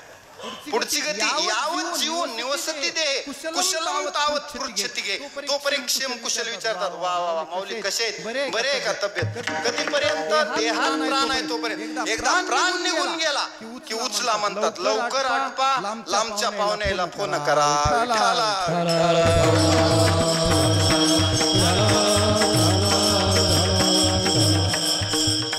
आद्यगुरु शंकराचार्यांनी त्याचं वर्णन बरंच केलंय. खूप गोड वर्णन आहे. नंतर वाचा मला वेळ नाही आता सांगायला कारण पुढे आपल्याला आणखी जायचंय. आता भगवद्गीता ही श्रीकृष्णाची वाङ्मयीन मूर्ती आहे. लक्षात घ्या. वाङ्मयीन मूर्ती म्हणजे स्वतः श्रीकृष्णच भगवद्गीतेच्या रूपाने आपल्या समोर आजही आहेत. निजधामाला द्वापर युगात गेले म्हणजे कृष्णाचा अवतार संपला असं नाही. भगवद्गीता आपल्यासाठी दिले म्हणजे भगवान आपल्याशी बोलतात. भगवद्गीता जर उघडली तर देव आपल्याशी संवाद साधतात असं वाटते. आणि वाचत कधी कधी मला असं वाटतं खोलीत एखादी उडी मारावी. इतका आनंद होतो कारण हे रत्न मला मिळालं. कोणत्या तरी जन्माचं पुण्य आहे मला भगवद्गीता वाचायला मिळाली असं वाटलं पाहिजे माणसाला की देवा माझ्या हातात भगवद्गीता आली. हे किती जन्म मला पुण्य करावं लागलं असेल किंवा हे तुझे किती मोठे उपकार आहेत. ह्या जन्मात माझी गीतेची भेटी करून दिलीस तू. आणि ही भेट दुर्लभ आहे. नीट लक्षात घ्या. मी सांगत नाही ज्ञानोबा आहे सांगतात. ही भेट किती दुर्लभ आहे. जो भक्ता गीतेची भेटी जो भक्ताची गीतेची भेटी करून देतो तो देहापाठी मजशी एकची होय. तो देवालाच जाऊन मिळतो किंवा देव स्वतः म्हणतात यइमं परमं गुह्यं मत भक्तेष्वभिदास्यति. नीट आहे का. भक्तिमयीं परां कृत्वा मामे वैशत्य संशय. त्याच्यात संशयच नाही तो मला येऊन मिळतो. कोण? ये इमम परम गुह्यम. हे जे गुह्यम ज्ञान आहे स्वतः वाचतो. गीता गीता गीता वाचे जे म्हणत स्वतः म्हणतो, वाचतो, आचरण करतो आणि माझ्या भक्तांना सांगतो. मद भक्तेष्वभिदास्यति. नीट आहे का? मग काय होईल? तो देहापाठी मजशी एकच वेळ मलाच येऊन मिळेल यात संशय नाही.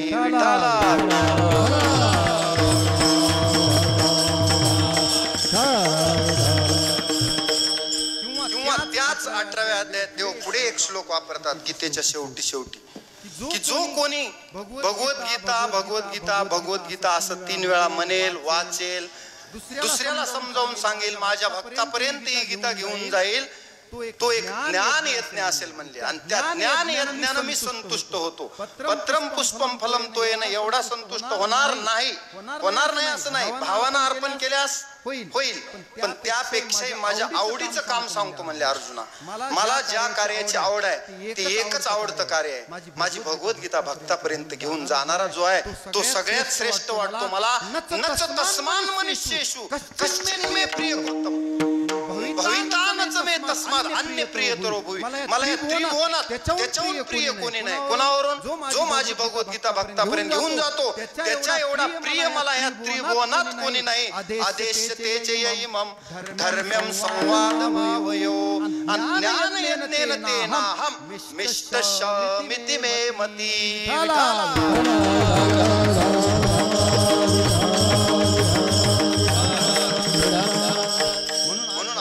गीतेची आपण थोडक्यात माहिती बघण्याचा प्रयत्न केला. नाथ महाराजाच्या भाषेत जो कोणी भगवद्गीता मुखानं म्हणेल आणि नित्य नियमानं तोंडानं ही अक्षरे घोकील. कोण? कोणी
शांती ब्रह्म एकनाथ महाराज असं म्हणतात अभंगाच्या ध्रुव चरण.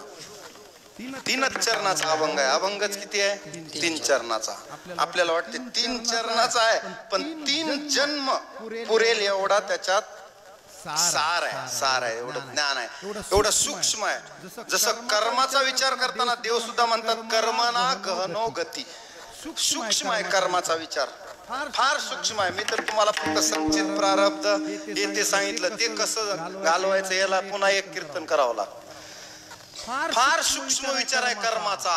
कर्म हे कुणाला कसं सुटत नाही, कसं सुटायचं त्याच्यातून, ह्याचा विचार फार सखोल आहे. विचार सागर वरती प्रभाकर वाचल्यास थोडाफार लक्षात येतो.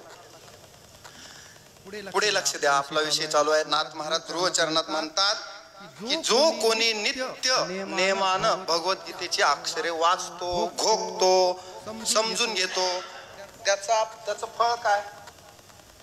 भवसिंधू तरे. किती वेळ लागेल त्याला भवसिंधू करायला? अर्धक्षणी. नित्य नेम वाचे वदता अक्षरे भवसिंधू तरे अर्धक्षणी. परत आहे का? नित्य नेम वाचे वदता अक्षरे भवसिंधू तरे अर्धक्षणी. अर्धक्षण जरी घडे संतांची संगती असे प्रमाण आहे की नाही? पुढे काय होईल?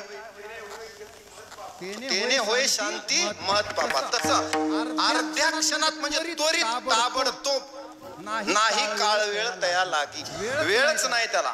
कुणाला पण जो भगवद्गीता वाचतो त्याचा भवसागर. कोणता सागर?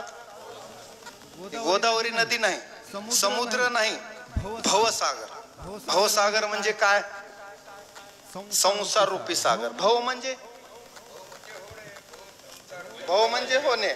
मग हा भवसागर तरुण जायचे प्रत्येकाला, पण हा भवसागर साधारण नाही. तरुण जायला फार कठीण आहे, खूप अवघड आहे.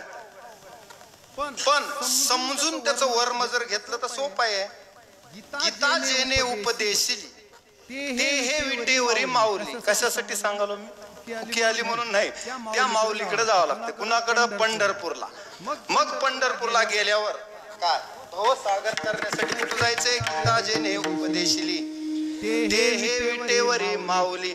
तिथं गेल्यास देव असा खुणावतो, म्हणतो प्रमाणम भवा देरिदम्मामकानाम नितंब कराप्यानृतो येन तस्मात् विधान वसते धृतो नाभिकोश परब्रह्मलिंगम भजे पांडुरंगम.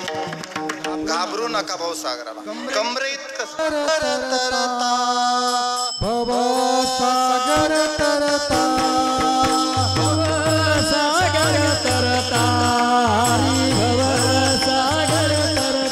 कार्य करी तसा चिंता, कार्य करी तसा चिंता,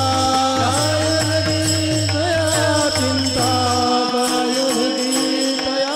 चिंता.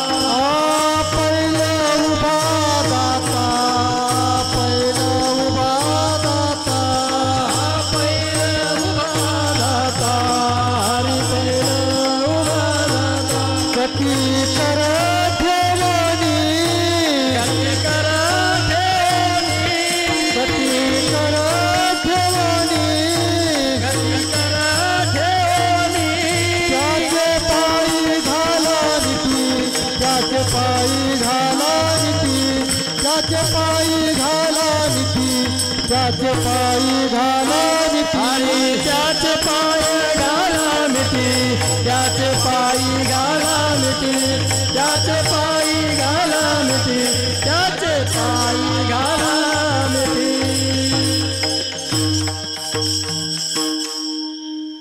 देव स्वतः सांगतात की भवसागराला भ्यायचं कारण नाही. जो पंढरपूरला माझ्यापर्यंत आला, मी कमरेवर हात ठेवून ह्याच्यासाठीच उभा आहे की भवसागर तरता कार्य करीतसा चिंता. बैल उभा दाता कटी कर ठेवणी. देव म्हणतो घाबरू नका. ह्या भवसागरात फक्त कमरे इतकं पाणी आहे. महाराजांनी तुम्हाला जास्तच भीती घातली, तेवढी भीती, कोरोनाची भीतीच जास्त झाली लोकांना. अर्धे भीतीनच गेले की नाही? अर्धे बिनकामे कोणतं तरी एक इंजेक्शन काहीतरी घ्यायचं म्हणले, ब्लॅक न घेऊ लोक गेले बरं, बरेच गेले भीतीनच. होतं थोडं, झालं जास्त नाही असं नाही. तो व्हायरस आहे. जगाला कळालं की न दिसणारा व्हायरस सुद्धा जगाला बेजार करू शकते की नाही? भगवंतावरलं प्रेम थोडं कोरोनामुळे वाढलं. विठाला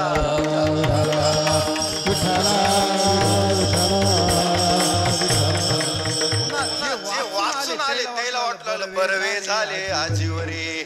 आपल्या संघाचे बरेच जण गेले, रिकाम्या जागा भरा. गेले की नाही? मग राहिलेल्यांना वाटू लागलं बरवे झाले आजीवरी. नाही सापडलो मृत्यूचे आरी, वाचून आलो येतवरी. आणि आता पुढचा आहे उरले ते हरी. आहे का समर्पण? आपलं आत्मसमर्पण पाहिजे देवाच्या पायावर. किती आत्मसमर्पण? फक्त प्रल्हादानं असा विचार केला गर्भामध्ये की बाहेर आल्यानंतर पुन्हा न जाणू काय सांगाव, कशाची बाधा होऊ शकते. कारण शुकाचार्य म्हणले होते बाहेर आल्या सांगता येत नाही, म्हणून आईच्या गर्भात 12 वर्ष होती. मग प्रल्हादानं अगोदरच सावध झाला गर्भातच. जेने मज गर्भीच घातली मिठी, तो भक्त जगजेटी प्रल्हादू. पुन्हा ऐकोनी नारदाची गोठी.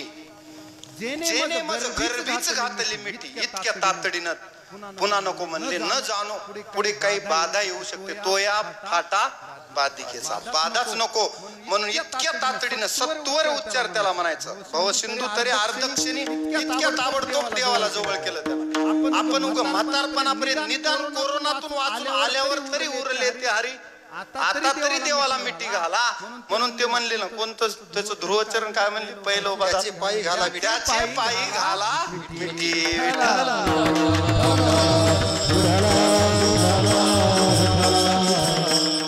मग मिठी घातल्यास देव म्हणतात तेषामहं समुद्धरता नीट आहे का तेषामहं समुद्धरता मृत्यू संसार सागरात त्याच्यासाठी हा भावसागर अवघड नाही मीच तारून नेतो त्याला कडेवर घेतो काय नाही जर लहान मुलगा असला तर आपण पुराच्या पाण्यातून त्याला खांद्यावर घेतो बाप पुराचा सामना करतो तसं माझ्यापर्यंत फक्त पोहोचा माझ्यापर्यंत आल्यावर मग त्या बालकाला मी कडेवर घेतो आणि तेषामहं समुद्धरता मृत्यू संसार सागरात भवामी न चिरात पार्थ मैयावेशीत चेतसा 12व्या अध्यायात देव म्हणतात की मग त्याचा भवसागर भव सिंधू तरे अर्धक्षिणी नाथ महाराज म्हणतात ते बरोबर आहे की चूक आहे देवानच सांगितलं वा माझी या भक्ता आणि संसार काय संसाराची चिंता का समर्थाची कांता कोरान मागे आओ राजाची कांता काय भिक मागे काय मनाची आजोगे सिद्धी पावे एकदा देव आपला झाला की मग अडचणच नाही या जगात का कारण अविनाश परमात्मा जर एकदा मी साध्य करून घेतला तर मग जन्म मरण तर नाही आणि भवसागराची सुद्धा चिंता नाही एकदा प्रेमानं सगळ्यांना विठोबा रखुमाईचं भजन करायचंय विठोबा रखुमाई जय जय विठोबा रखुमाई रखुमाई जय जय विठोबा रखुमाई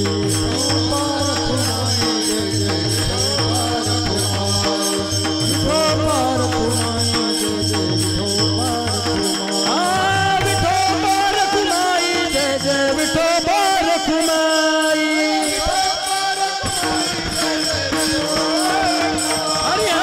विठोबा रखुमाई जय जय विठोबा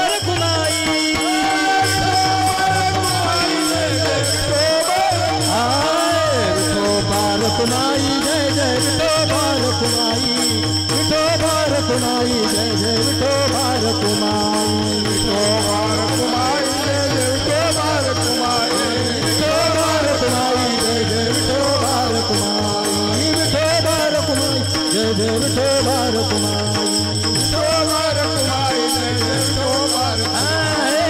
विठोबा रखुमाई जय जय जय जय विठोबा रखुमाई विठोबा रखुमाई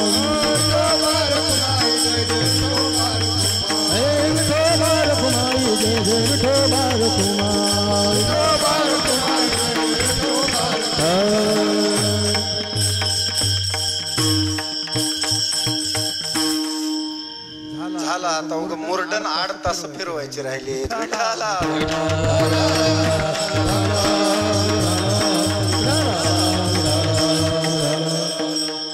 लांब शेताला गेला वेळ जरी संपला आता उद्या बैलजोडी आणायला इतक्या लांब परवडत नाही म्हणून 15 मिनिटात माणूस काय तेवढे उरकून घ्यावा वेळ कमी आहे प्रयत्न केला आज मी पहिला वेळेत पूर्ण करण्याचा तो होईल सफल वाटते भगवान महाविष्णूच्या कृपेने विठाला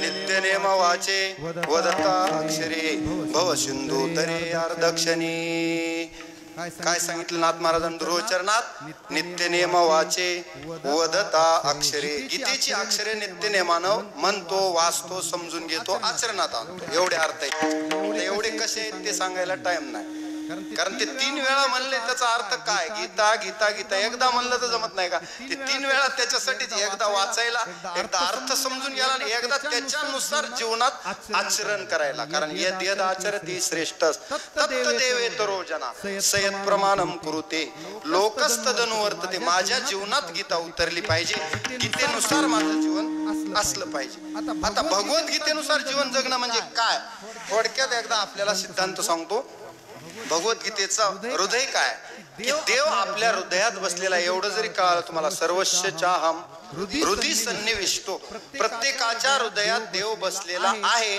मग विश्वाचा बादशाह, जगाची चालक शक्ती जर ह्या खोक्यात येऊन राहते तर हे खोकं साधारण नाही, पवित्र आहे. कसं आहे? पवित्र आहे. हा देह साधा नाही. बरेच जण ह्या देहाला काय समजतात? टाकाऊ किंवा नाशिवंत. पण तो नाशिवंत जरी असला तर टाकाऊ नाही, खूप अनमोल किमतीचा आहे. शरीर सुखाचे घोषले, शरीर साध्य होय गेले, शरीर साधले परब्रह्म, शरीर उत्तम चांगले, शरीर सुखाचे घोषले, शरीर साध्य होय गेले, शरीर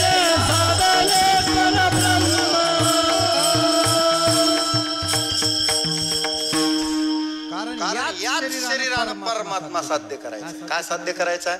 परमात्मा साध्य होतो. म्हणून हे शरीर पवित्र आहे, अपवित्र नाही. जोपर्यंत याच्यात राम आहे तोपर्यंत पवित्र. राम निघून गेला मग मात्र अपवित्र. आल्यास आंघोळ करावी लागते, सुतक पडते.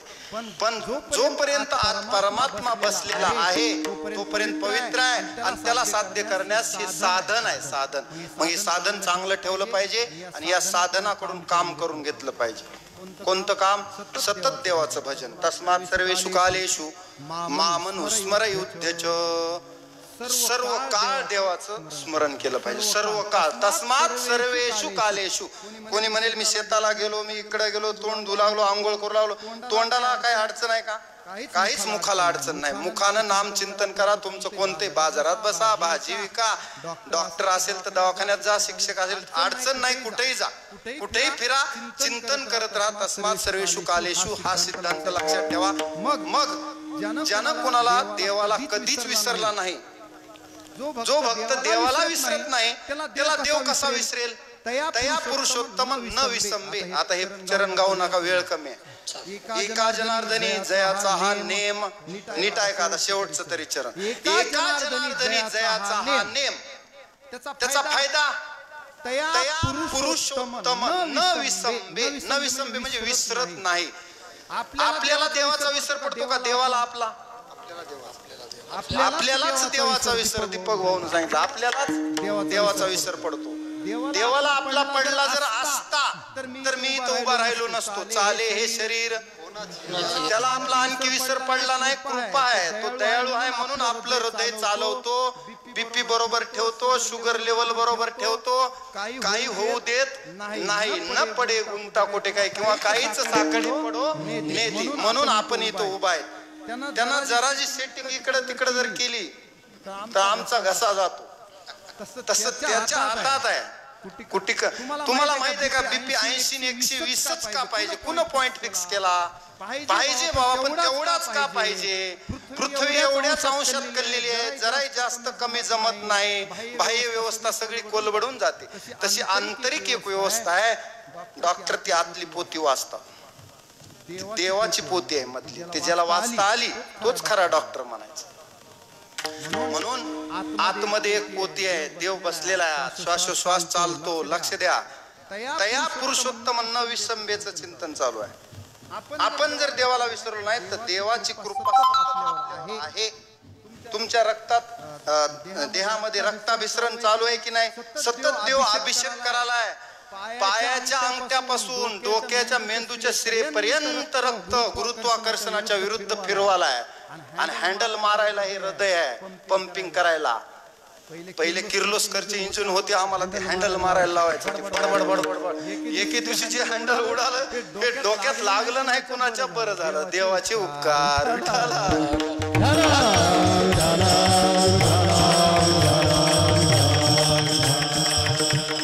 गोड चिंतन आहे. तया पुरुषोत्तम न विसंबे. मग आपण कसं विसरलो? खरं तर कोण विसरले? मी तव अनाथ अपराधी. कोण? कर्महीन मती मंद बुद्धी. तुझं म्या आठविले नाही कधी, वाचे कृपा निधी माय बापा. तू जन्म दिलास देवा, तू शरीर चालवतोस, तू सृष्टी चालवतोस, पण मीच तुला विसरलो. आणि मी जर तुला विसरत नसेल तर तू मला कसा विसरशील. एका जनार्दनी जयाचा हा नेम तया पुरुषोत्तम न विसंबे. आणखी कुणाला विसरला नाही म्हणूनच इथं उभे आहेत. त्यानं एकदा हातातलं सोडून जर दिलं तर तो बुडाला. थोडक्यात रामायणातला प्रसंग सांगतो. नल नील सेतू बांधत होते, दोघं इंजिनियर होते रामाकडं. आणि धनुष्कोडी म्हणजे तामिळनाडू मधलं रामेश्वरमच्या जवळ ठिकाण आहे, तिथून श्रीलंकेला 100 योजन समुद्रावर सेतू बांधायचा होता. आणि सगळे वानरसेना घेऊन जायचे. नल नीलाकडे ते काम होतं. त्या दिवशी सगळेजण दगडावर राम नाम लिहून राम जय श्रीराम म्हणून ते दगड पाण्यात टाकले की तरू लागले. रामानं पाहिलं आपल्या नावानं दगड तरतात, एवढे आपली महिमा आहे, आपण हे खरं आहे का खोटं पडताळून बघावं म्हणून एक दगड घेतला आणि समुद्रात टाकला तर तो बुडाला. हनुमंतराय म्हणले रामा आमची काय चेष्टा करायली काय. नाही म्हणले मी पाहू लागलो म्हणले, माझ्या तर हाताने दगड बुडाला म्हणले. हनुमंतराय म्हणले त्याचा अर्थ तसा नाही रामा, तुमच्या हातातून जो सुटला तो बुडाला.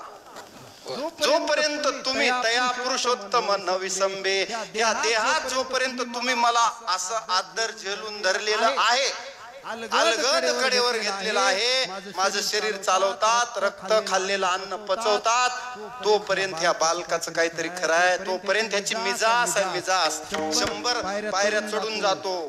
आणि ज्या दिवशी तुम्ही सोडून दिले तो बुडाला, 100 पायऱ्या खाली यायला 4 जण लागतात. तया पुरुषोत्तम न विसंबे. म्हणून तुम्ही विसरू नका देवा, तुम्ही आम्हाला जवळ करा. तुम्ही जर सोडून दिलं तर या जगात आमचं आहे कोण. मग आम्ही भावसागरच काय पार बुडून गेला म्हणजे दिवाळ निघणार आमचं.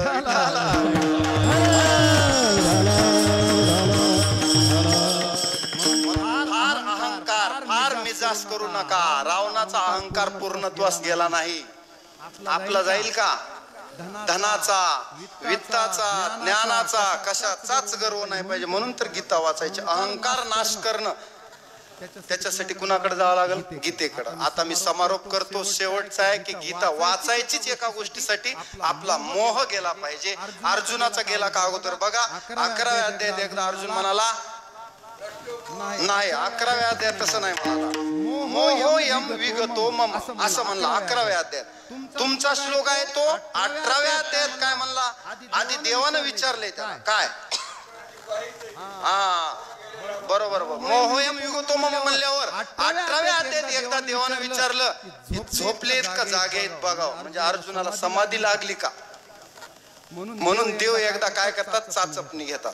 अर्जुनाला म्हणतात, अर्जुना कश्चित श्रुतम पार्थ, नीट ऐका. तो एकाग्रेन चेतसा कश्चित ज्ञान समोह प्रनष्टते धनंजया. तुझा ज्ञान, तुझा समोह गेला का, मोह गेला का आणि संदेह गेला का, आणि तू हे एकाग्र चित्तानं ऐकलंस का असं विचारल्यावर अर्जुन वाच नष्टो मोह स्मृतिर्लब्धा त्वत्प्रसादात् मयाच्युत स्थितोऽस्मि गत संदेह करिष्ये वचनं तव.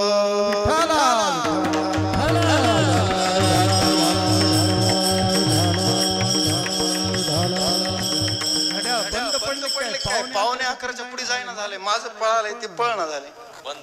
हा सेल संपला वाटायला. बरोबर 11 वाजून गेले. हा त्याला देवानं सोडून दिलं. नाही त्याला सोडून दिलं. मला वाटलं पुढे कसं जाईना, माझा तर काटा 11 वाजून गेले. बरोबर. चला चला चला जागेत तरी झाली.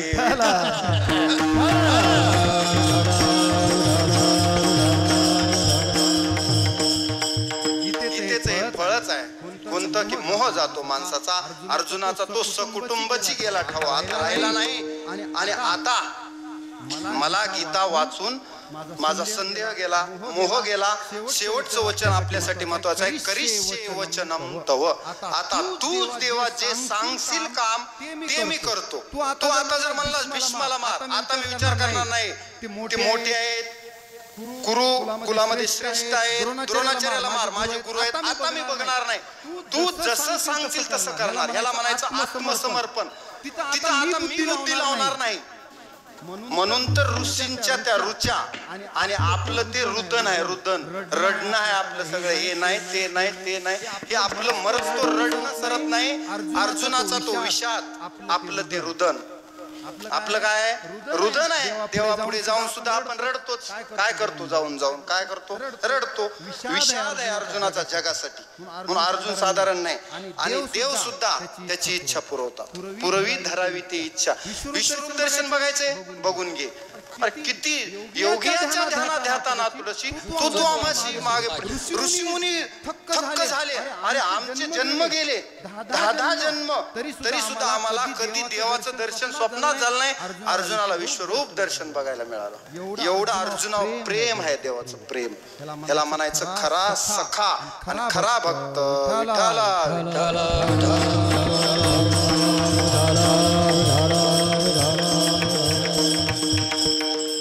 म्हणून नाथ महाराज म्हणतात तया पुरुषोत्तम न विसंबे. त्याला देव विसरत नाही. नित्य नेम वाचे वदता अक्षरे भव सिंधू तरे अर्धक्षणी. आता सारा असा आहे गीतेचा. ह्या अभंगामध्ये 3 गोष्टी नाथ महाराजांनी सांगितल्या, त्या पक्क्या करा. कोणत्या कोणत्या? गीता गीता गीता वाचे जे म्हणते. पहिली नाही पुनरावृत्ती तयानारा. दुसरं भवसिंधू तरी अर्धक्षणी. आणि तिसरं तया पुरुषोत्तम न विसंबे. एवढ्या जरी गोष्टी लक्षात घेतल्या आणि पुढे आपलं जीवन गीतेनुसार कसं जगायचं, आपलाही मोह कसा घालवायचा, ह्याच्यासाठी आता तुम्ही थोडं वाचा. कारण मी किती सांगणार, तुम्हालाही हातपाय हलवावे लागतील, नाही तर पाण्यात गोच्या बसण्याची शक्यता आहे. म्हणून अधिकारी व्यक्तीकडून भगवद्गीतेची संहिता संथा घ्या, त्याच्यानुसार वाचा, त्याचा अभ्यास करा. सतत सतत अभ्यास करायचा. पुन्हा पुन्हा आपल्याला पुन्हा पुन्हा करणम नाम अभ्यास सतत सतत करायचा आहे. काही जण म्हणतात मला आता भगवद्गीता पाठ झाली, आता काय आपल्याला गरज नाही. असं नाही होत. हे आपल्या बाबतीत शक्य नाही.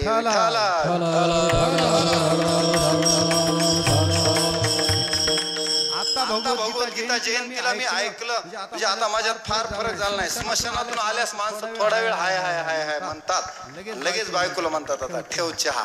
गेले विसरून. त्याला स्मशान वैराग्य म्हणायचं. महाराजांना सांगितलं तितकं हो खूप छान महाराज, तुम्ही खूप छान सांगितलं. आता मला पटलं, पण ते टिकतंय किती काय ह्याला महत्व आहे.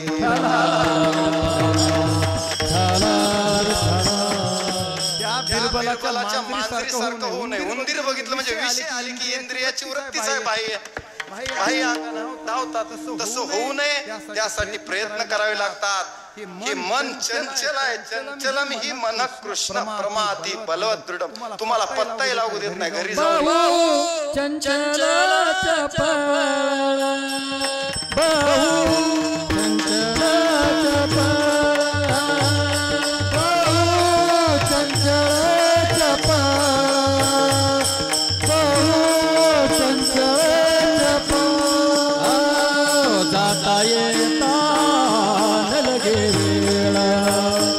जाता येता न लगे वेळा. बहु चंचल चपा, बहु चंचल चपा, बहु चंचल चपा, बहु चंचल चपा.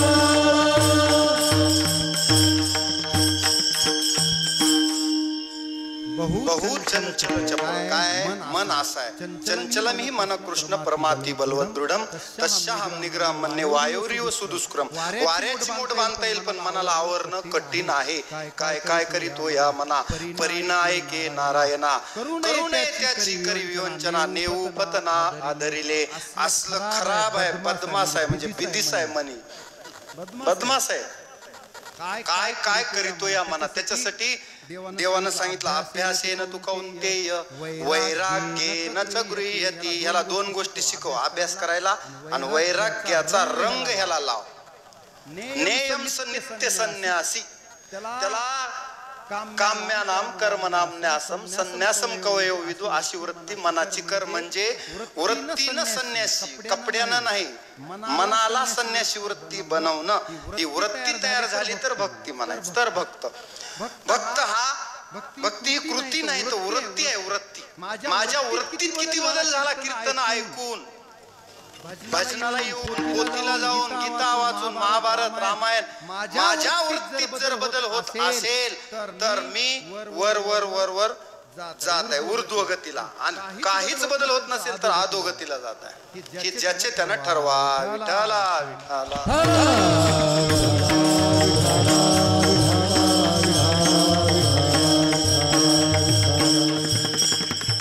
चला, भगवंताचा ह्याच्यासाठी अवतार झालेला आहे.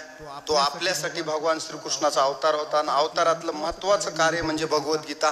त्याचा आपण अभ्यास करण्याचा थोडक्यात आज प्रयत्न केला.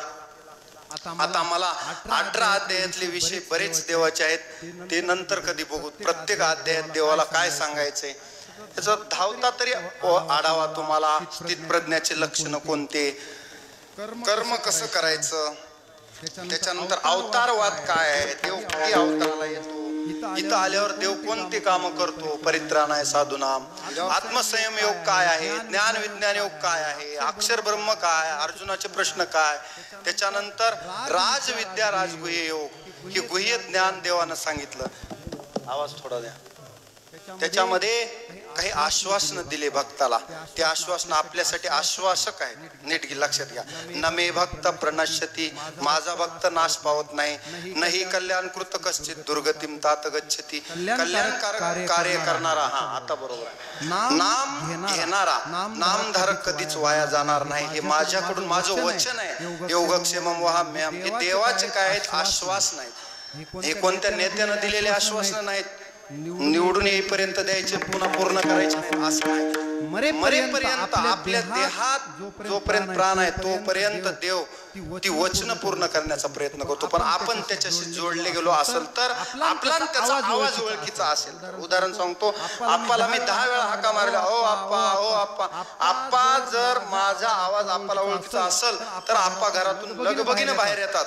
गुरुजीचा आवाज आहे, जावं लागतं. आणि दुसरा एखादा अनोळखी माणूस जर आप्पाला हाका मारित असेल तर आप्पा म्हणतात माझ्या ओळखीचा नाही, शेजारी एक आप्पा राहतात त्यांना हाका मारित असेल, आप्पा बाहेर येत नाहीत.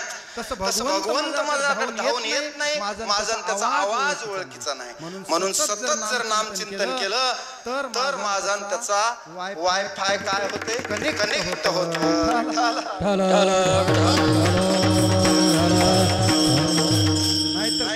पासवर्ड मिसमॅच होते वाटतं आहे ना अमोल सर. पासवर्ड काय होते मिसमॅच, वायफाय अटॅच होत नाही, देव धावून येत नाही. मग आपण किती जरी ओरडलो तरी देव धावून येत नाही. त्याचं कारण आवाज ओळखीचा करण्यासाठी प्रयत्न करावा लागतात. म्हणजे भक्ती हे सुद्धा देवानं सांगितलं. 9व्या अध्यायात 10व्या अध्यायात काही विभूती सांगितल्या की प्रकर्षानं मी कुठं कुठं आहे. आणि शेवटी सांगितलं यद्यद् विभूतिमत् सत्वम श्रीमधुर्जितमेव वा तत्त देवावगच्छत्वम मम तेजोंश संभवम. जिथं जिथं काही ज्ञान वैराग्य ऐश्वर्य दिसेल ती माझीच विभूती समज. ज्याला कुणा ह्या जन्मात प्रयत्न केले परंतु परमात्मा साध्य झाला नाही, तत्र तम बुद्धी संयोगम लभते पौरोदेहिकम. त्याला किंवा ददामि तम बुद्धी योगम, मी त्याला पुढे बुद्धी योग देतो. किंवा सुचिनाम श्रीमताम गेहे योग भ्रष्टो विजायते, योगी कुळात जन्माला घालतो. अथवा कुलेना अथवा योगिना कुले भवती धीमताम. राईट. अथवा योगिनामेव कुले भवती धीमताम.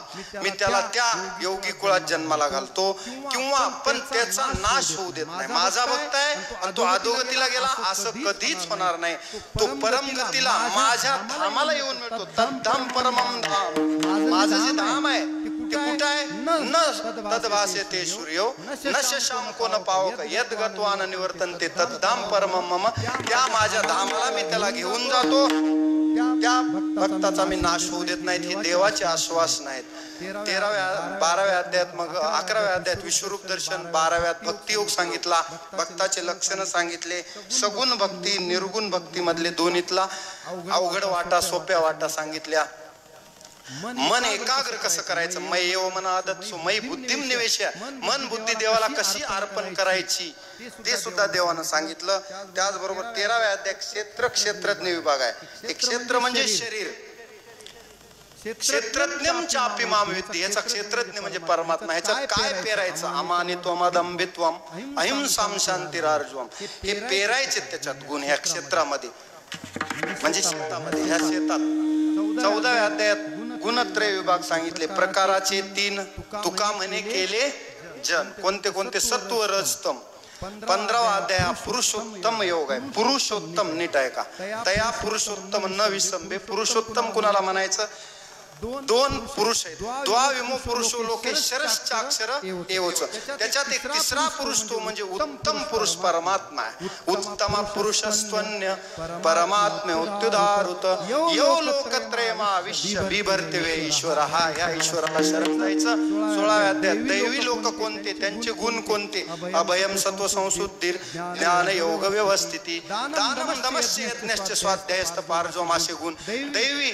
आता आसुरी लोक बी काही आहेत तिथं, आहेत की नाही? आपल्या गावात असतात आसुरी लोक. दंभोदर्पोभिमानश्च क्रोध पारुष्यमेवच अज्ञानम च अभिजातश्च पार्थ संपदम आसुरीम. ही संपत्ती सांगितली. श्रद्धात्रय विभाग 17व्या अध्यायात सांगितला. 18वा मोक्ष संन्यास योग कलश अध्याय. असे 18 अध्यायाचे त्याच्यात बरेच प्रकार बुद्धीचे कर्त्याचे. 18व्या अध्यायात सगळं सार सांगितलं. पुन्हा एकदा देवानं रिपिटेशन. आणि सगळ्यात महत्वाचं, काही लोक गीतेवर एक आक्षेप घेतात, तो महत्वाचा आक्षेप आहे. चातुर्वर्ण्य व्यवस्था गीता मान्य करते. ही ताकद फक्त भगवान श्रीकृष्णात आहे. आज सुद्धा कोणी असं म्हणू शकत नाही चातुर्वर्ण्यम मया सृष्टम. ह्याला डेअरिंग पाहिजे, धाडस पाहिजे. हे धाडस फक्त भगवान श्रीकृष्णात आहे की चातुर्वर्ण्यम मया सृष्टम गुणकर्म विभागशा. ही देवाची व्यवस्था आहे, तरी मी करता नाही. जो मला तरी मला करता समजायचं नाही, पण ही व्यवस्था आहे. आणि ही व्यवस्था उत्तम होती मनूच्या काळामध्ये. त्याचा अभ्यास करा. ही देवाची म्हणजे डेअरिंग आहे म्हणायची. देव स्वतः सांगू शकतो छाती ठोक, आपण नाही सांगू शकत. कारण आपल्याला खूप समाजाच्या रोषाला सामोरं जावं लागतं. चातुर्वर्ण्य व्यवस्थेचं समर्थन केलं. देव त्याचं समर्थन करतात म्हणल्यावर आपलाही त्याला कौल आहे, समर्थन आहे.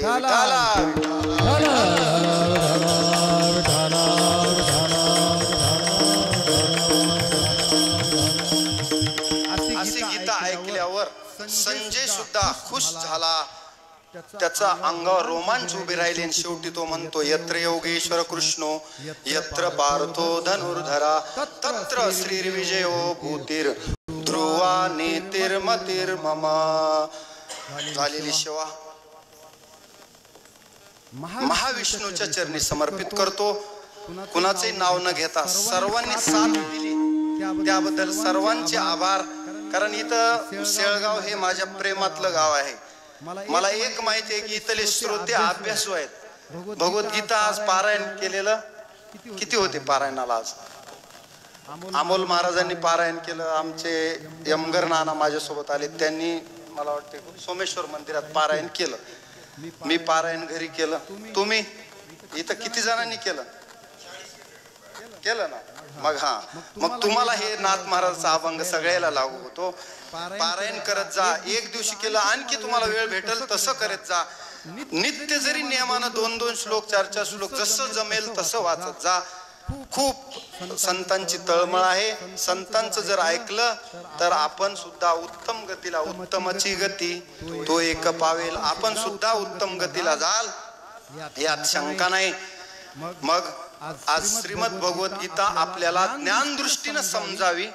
कारण आपली ज्ञानदृष्टी हरपली, दोन्ही नेत्र आंधळे. आपली भानगड गीता आहे. कुठं भानगड आहे? वाचतो, सगळं करतो, पण ज्ञानदृष्टी हरपली, दोन्ही नेत्र आंधळे. त्याला उपाय काय सांगितला? काय? कृष्णांजन एक वेळा डोळा घालिता आढळ. हे गीतांजन. कृष्णांजन म्हणजे काय? गीता. हे अंजन डोळ्यात घाला. कृष्णांजन एक वेळा डोळा घालिता आढळ. तिमिर दुःख गेले फिटले भ्रांतीचे पडळ. श्री गुरु निवृत्ती राये मार्ग दाविला सोज्वळ. बाप रखुमादेवीवर विठ्ठलो दिनाचा दयाळ. झालेली सेवा महाविष्णूच्या चरणी समर्पित करतो. वाणीला पूर्णविराम. ज्ञानेश्वर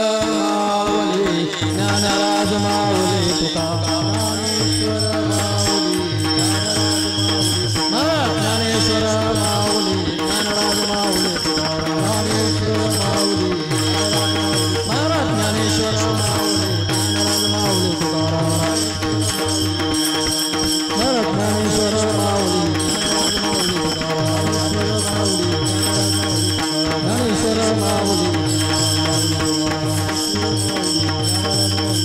धनी स